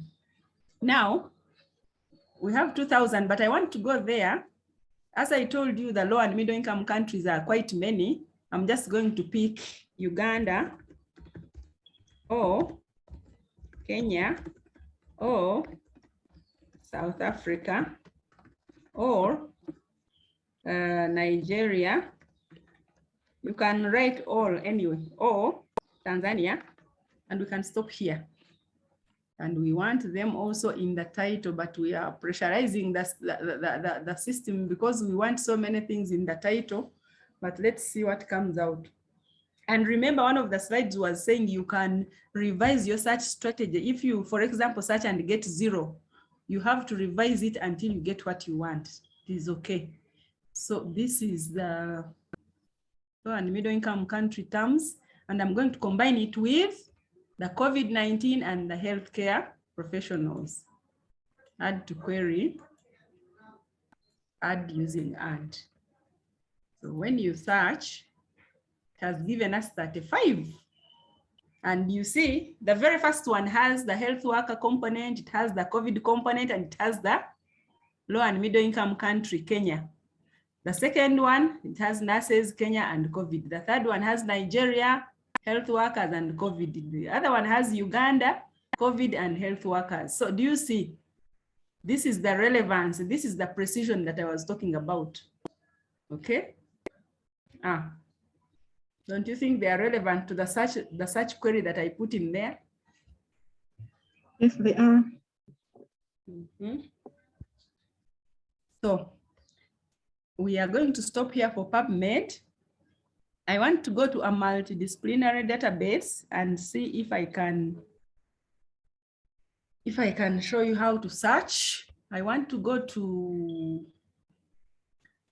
allow me to stop sharing, and I log into our library database page, and I select EBSCO. Let me see.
trying to, to bring the data. Okay, let me see. The A to Z.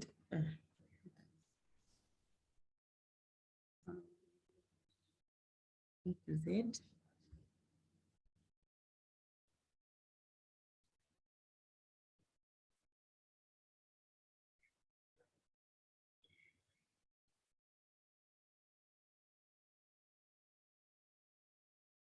So let me share this screen.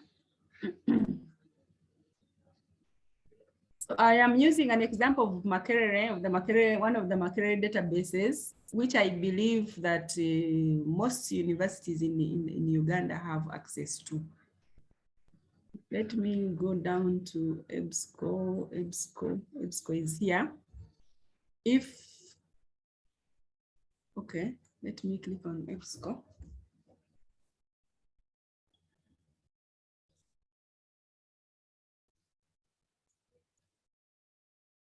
EBSCO web.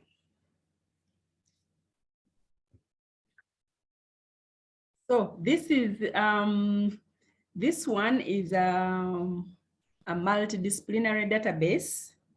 Now I'm going to ask people from other disciplines other than medicine to give me search words to use here. And I'm going to use also an advanced search. Anybody from a different discipline that can give me searches to use, such terms?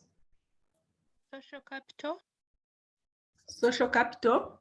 Mm-hmm. The advanced search here is quite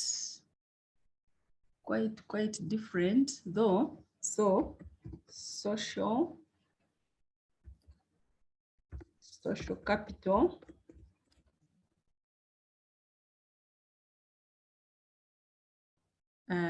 Social capital. Let me first search for social capital.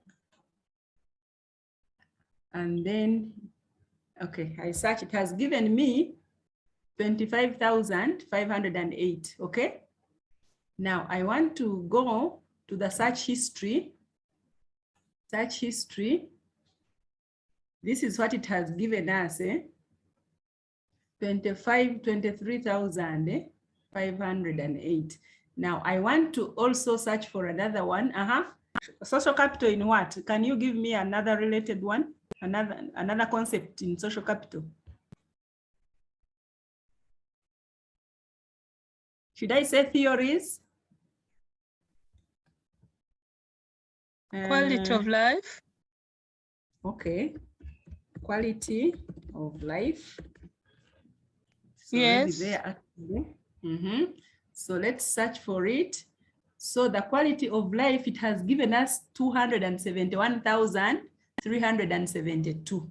So I'm going to combine them using Boolean operators, but for different databases, they are done differently. Here, I'm going to just tick one, the first one, social capital, and tick the second one, which is social quality of life. And then up here, you see, search with and, Boolean operator. Do you see it? So when I search with and, it means I'm combining these two concepts. So I'm going to click here. And the answer, and it has given me 563. So these ones, if you are to view these results, you'll see it has social capital, quality of life, social capital. And there are quite many, there are 200, quality of life and social capital in small towns, quality of life, social capital and quality of life in technology, in developing countries, social capital and quality of life among a sample of Iranian pregnant women. So do you see? Yes. Who is this who gave me social capital? So I believe that, can you confirm that you have EBSCO in Mbarara University? You access it? Yes. Yes. Yes. So that is what you're going to do. Yes, that is what you are going to do.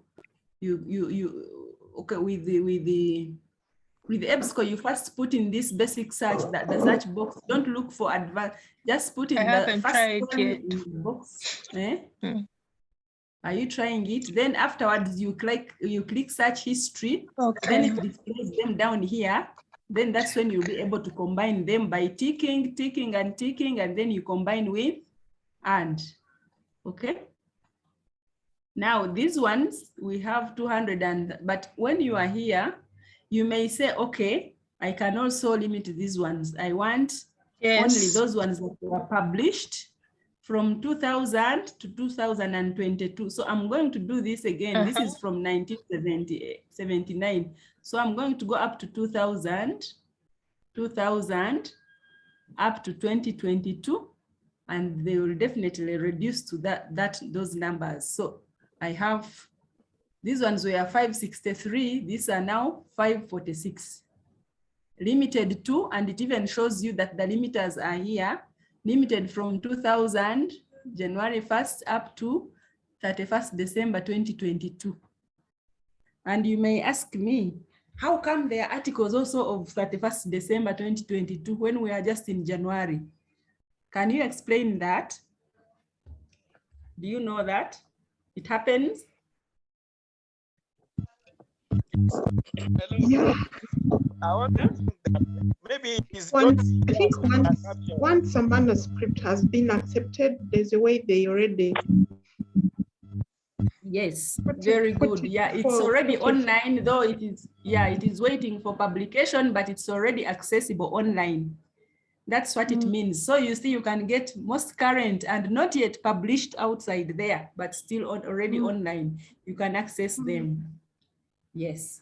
So this is what I wanted at least to show you, the multidisciplinary databases and the medicine. Sorry, I had come with only medicine in mind. I thought the session was for that category alone, but it doesn't matter. The skills that you have now confirmed that the skills that I have given you can be used on any database. And actually, even in Google Scholar, you can use the same. Now, I want to show you something before we finish. I have shown you the multidisciplinary database, and even this database, by the way, also has medicine for the medicine people. This one has medical, it is multidisciplinary, as I've said. You find history, geography, mathematics, economics, medicine, law, everything, okay? Whereas the other one of PubMed is purely biomedical sciences. Now, there is something I want to show you. There is in the slide, the last slide I said, you have to find full text. You may go to PubMed and you find a very relevant article, but you only access the what? The article, the abstract. So what you do, there are other databases that we can do. These are just offline. You don't even have, it's online, but you don't have to be in Makerere or in Mbarara to access it. Let me just give it to you briefly so that you take note of it.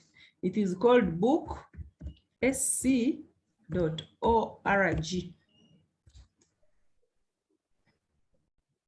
This is what I usually use when someone tells me, you know, I have tried to get this in PubMed, but it's only giving me abstracts. How can you help me?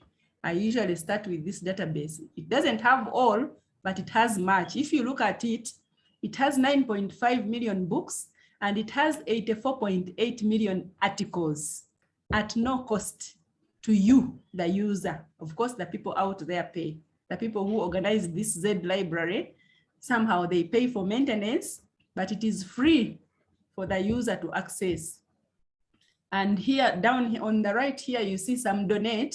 You may donate if you want, but the condition for this one, you can only search for 6, you can download 6 articles in 24 hours. If you exceed the 7th in 24 hours, the system will tell you that you have reached the maximum for the 24 hours. But of course, we are developing countries, and you can always go around it because the system will have what? Recognized that your IP address of that laptop you are using or that computer. What you can do, go to another computer and get another 6 if you must get 12 that day anyway. I think 6 are ideal enough for you. But if you want more, you can still go to another computer which has a different IP and you get another 60. You go to another computer, then this one you started with, you have to wait for 24 hours, then you can access. And this one for those who are, okay, I believe some of you are lecturers. I can show you where the books are. You know, there are these major books like in medicine where you may not find enough in the library. Like, for example, Yes. Gray's Anatomy. Gray's Anatomy. Let's see if Gray's Anatomy is there at no cost to you or to your university. Yes. Gray's Anatomy for students, Gray's Anatomy, that one, whichever you want. Gray's Anatomy Atlas of that. Let's say Gray's Basic Anatomy. Let's open this one and see. There are many. There is Gray's Surgical Anatomy, Gray's Anatomy for students. So let me just pick this one. So it opens, then here you download it. You just download it on your computer and that's it. Now, before you download, they are usually bulky because they are big books. So this one actually is 60 MBs. You are seeing that it's 60 MBs plus. So it depends. Yes. If you are using your internet and you think that it's going to finish your data, you can wait and use it when you download when you're at the university. But when you download it, I am downloading it.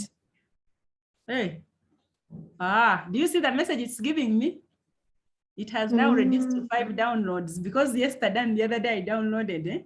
Warning, there are more than 5 downloads from your IP during the last 24 hours. Do you see what I was saying? Yes. So if I had not done this, I would have downloaded the entire book, that entire textbook from the cover to cover. So please take note, it is very, very important that it helps me sometimes when I look for articles in PubMed and they are only abstracts are accessible.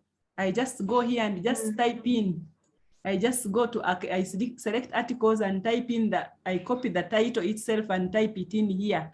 And it gives me information it gives me, but now I can't download because for me, I have already exceeded the maximum. So this is what happens. I felt you should also get to know that one. And I think we are going to stop here. If you have questions, you can ask now. If you have any clarifications to make, I would have really wanted to have your email addresses to share the slides. I don't know if Dr. Ruzaza is still there or what is this lady? But also our MD Juliet is here as well. Juliet, you send me the email addresses. I'm going to share with you the PowerPoint slides and maybe any other information that I come across and I know is helpful. Yeah, maybe also information on, because you said you conduct systematic review training at the College of Health Sciences. It may be useful for some people from the college to get to know as well. So how do we get to know such an information? Now, let's maybe have a systematic way forward. When we called you, Dr. Allison, we knew that you are someone with unique knowledge and skills in the environment of Uganda. Those of you who doubt that can Google Lund University, where you did your PhD in information management, in these things that you are teaching us. So while you are based at the Albert Cook University Library in Makerere, we thought that it would be very important to find ways of collaborating with you. So by sharing the slides with us, with me, and also Juliet, you have our contacts. We will share them with a group, the NEMRA members WhatsApp group. We also have a plan of continuing to invite professionals like you to grow the Africa research trajectory, because Africa currently contributes slightly around 3% to the globalized knowledge economy. So we'd like to thank you for finding time, for sharing generously your knowledge, but we would have liked that the relationship doesn't stop here. So I think we will also, it's good that you are able to share your contacts. Please maybe post your contacts in the chat room so that people can also get in touch with you when they have unique needs. I forgot to mention that without Dr. Harrison Chinenjere, my PhD literature review chapter would have been short of a mess, because you did help me to synthesize my literature through your knowledge well shared here. So I think this marks a beginning for collaborating with you, not only as a professional, but also with your entities. Those who remember, those who came at the early time, we remember that Dr. Alison Chinenjere is also an actor, a leader in the African Association of Librarians. So thank you very much. Unless someone has something to add on, those are the remarks I wanted to make. Okay, thank you very much, Gad. And I am going to share with you the slides, but I also wanted something. I wanted to request that if I got your email addresses, all of you, I wanted to share with you a small evaluation later on, maybe tomorrow, a small evaluation so that I know how you people have taken it. How do you rate me so that I improve my training in future trainings? Thank you very much. So if you could share your email in the chat room, Yes, then I people have. record it, then we also make effort and make sure that we now and in the future use similar engines such as you are providing to have a linked research and innovation community. We also have aspects where we need to influence policy over and out. Okay, thank you very much. It was nice Thank having you. you. I had a big challenge today, but I said I have to be here. Actually, my mom was transferred from Mbarara Hospital to Mulago Heart Institute last night. She's not well, so I'm just going to see her, but I had to first come and share with you this knowledge. Oh, sorry about that, doctor, and we wish her a very quick recovery. Juliet, you are online, either Juliet and Lois. I think when people were registering for this meeting, we're able to get their email addresses. We would compile them and share them with Alison, instead of us getting her to pick things off the chat. The emails might be so many. So Juliet and Lois will help us with that. Also, there were a few questions. Actually, there's a question from Brenda, and Brenda was asking, how can I search to see that my research question hasn't been researched on already? Oh, okay. That is interesting. Now,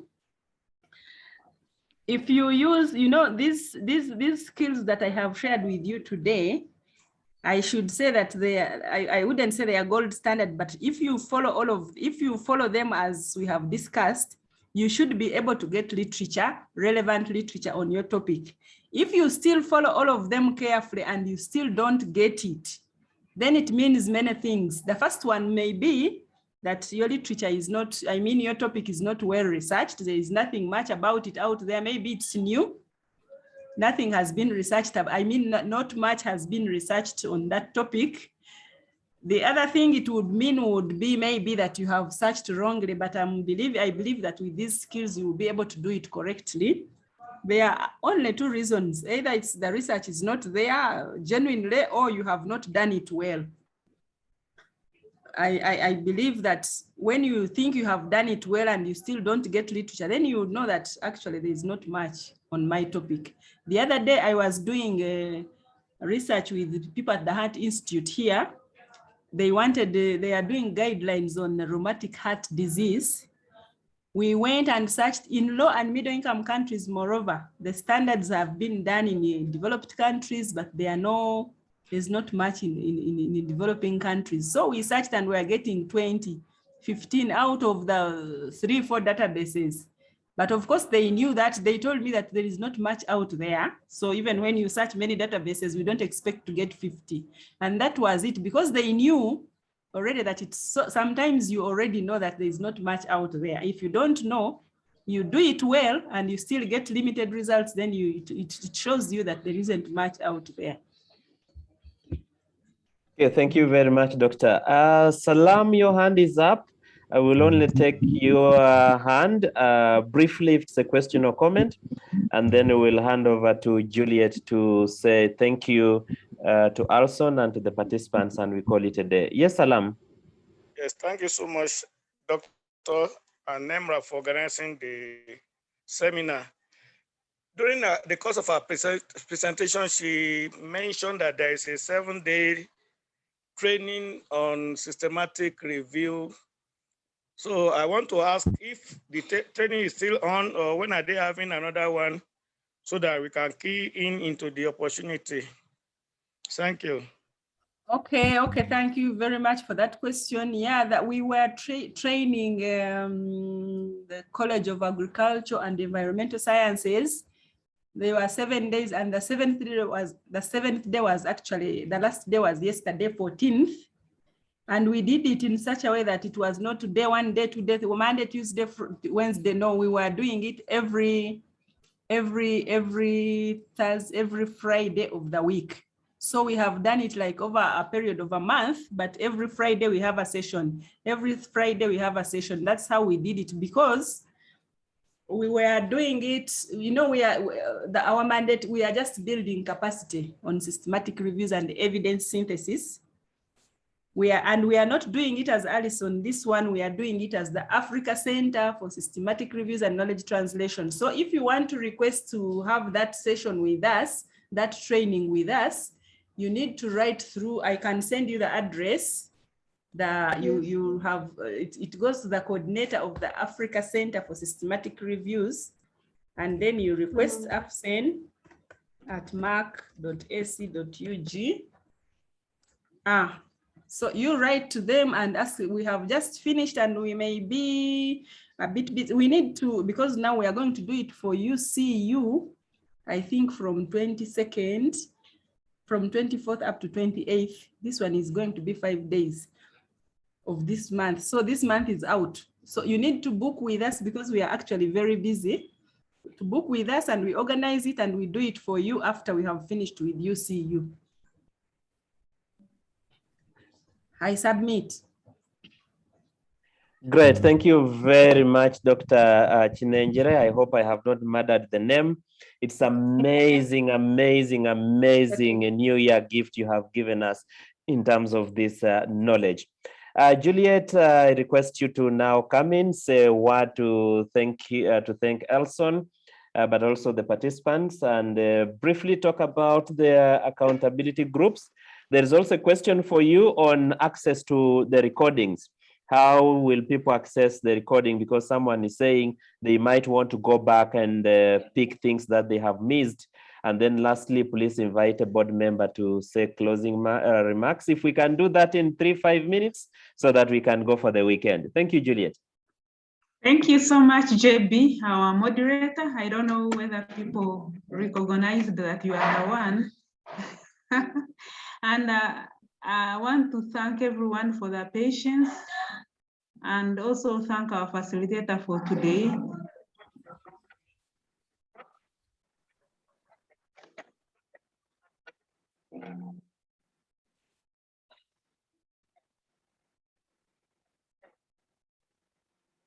Yes, Doctor, we're following you. Please go right ahead.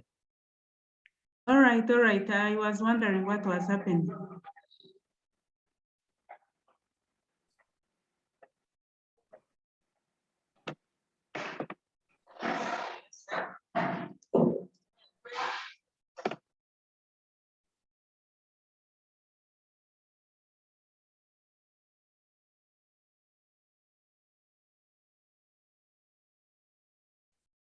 Network problems. Yeah, I think she's having, but Juliet, we can see you online. Thank you so much, JB.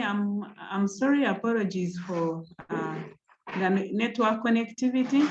I want to take this opportunity to appreciate everyone for their patience, and also for our moderator for doing best and doing us service. So we've really started the year on a good note. We were yearning to learn more, and we've really taken in a lot. Personally, I've learned so much on literature search and mostly also have got a better understanding of what entails thematic reviews. But I want to quickly take this opportunity to also communicate something. Many people are asking about the recording. This will be put on the YouTube and will be shared to you. And so you'll get it in a timely manner, and Vincent will help us with that. Also, we have all your emails, so we will share also the slides from Dr. Allison. And thank you so much for that. And I want to quickly communicate about the accountability groups that were recently created. Please check on the NIMRA WhatsApp group for accountability groups you belong to. And please try to coordinate amongst yourselves, especially if you are the researcher. Please try to make sure you take up the role of becoming either the chair or the secretary, and you share that information with myself or Vincent. We want to get you started. An accountability group mainly is a group which you are accountable to, and which you can freely share with them your plans for the research in the next 1 month, or whatever period of time you agree on, and then you keep cross-checking each other. It's like you give each other a shoulder to lean on. So it's very important you embrace the idea, and together we can work with you on your research process and make sure that you progress. So as usual, of course, these seminars will be coming in. So please try to also register and also invite many other people to register and get these trainings. So on this note, I want to take this opportunity to invite one of our board members. It would have been Royce to talk, but Mr. Patrick Mutambwire, you can please represent the board and give us a vote of thanks and any closing remarks. And thank you so much, JB Mokola, for the beautiful moderation. And thank you so much, our facilitator and everyone.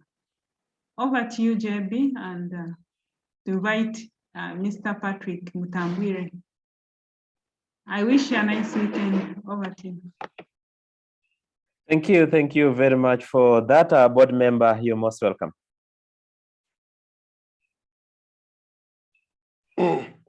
Yes, thank you very much. I'd like to take this opportunity to thank Dr. Allison Chinenjere for work well done. I had a disruption on my net, but I was able to follow.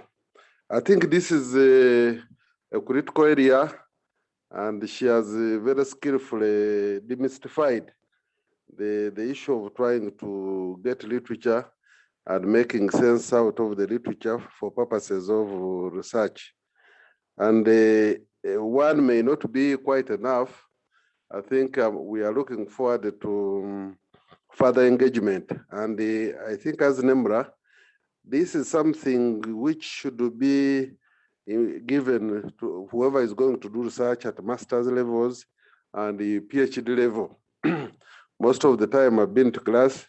I remember when I did my first master's, second master's, I think we were never exposed to this. It was muddling through.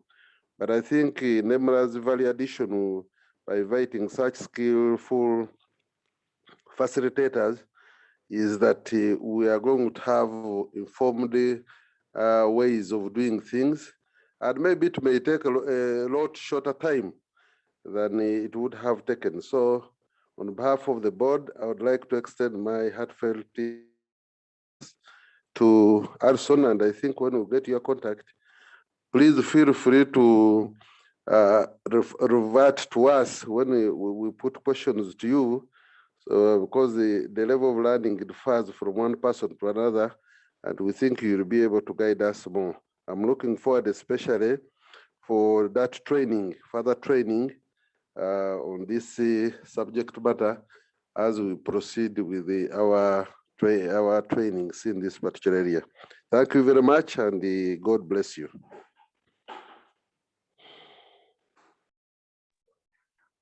Thank you very much, Patrick, and participants and facilitator. Thank you very much for this morning. Of course, it's just the start, as Juliet has said. It's a new year and more of this will be coming. And thank you very much for joining in. Now we can depart at leisure, and we wish everybody a very blessed weekend. Thank you and God bless.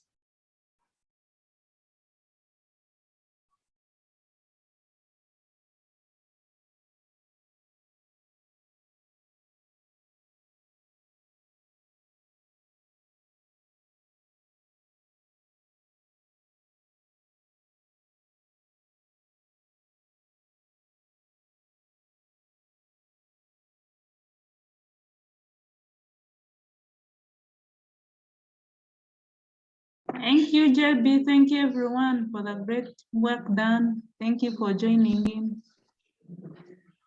God, thank you so much for coordination. Thank you very much. I salute you. And You're have a welcome, beautiful Juliet. weekend. Thank you, everybody.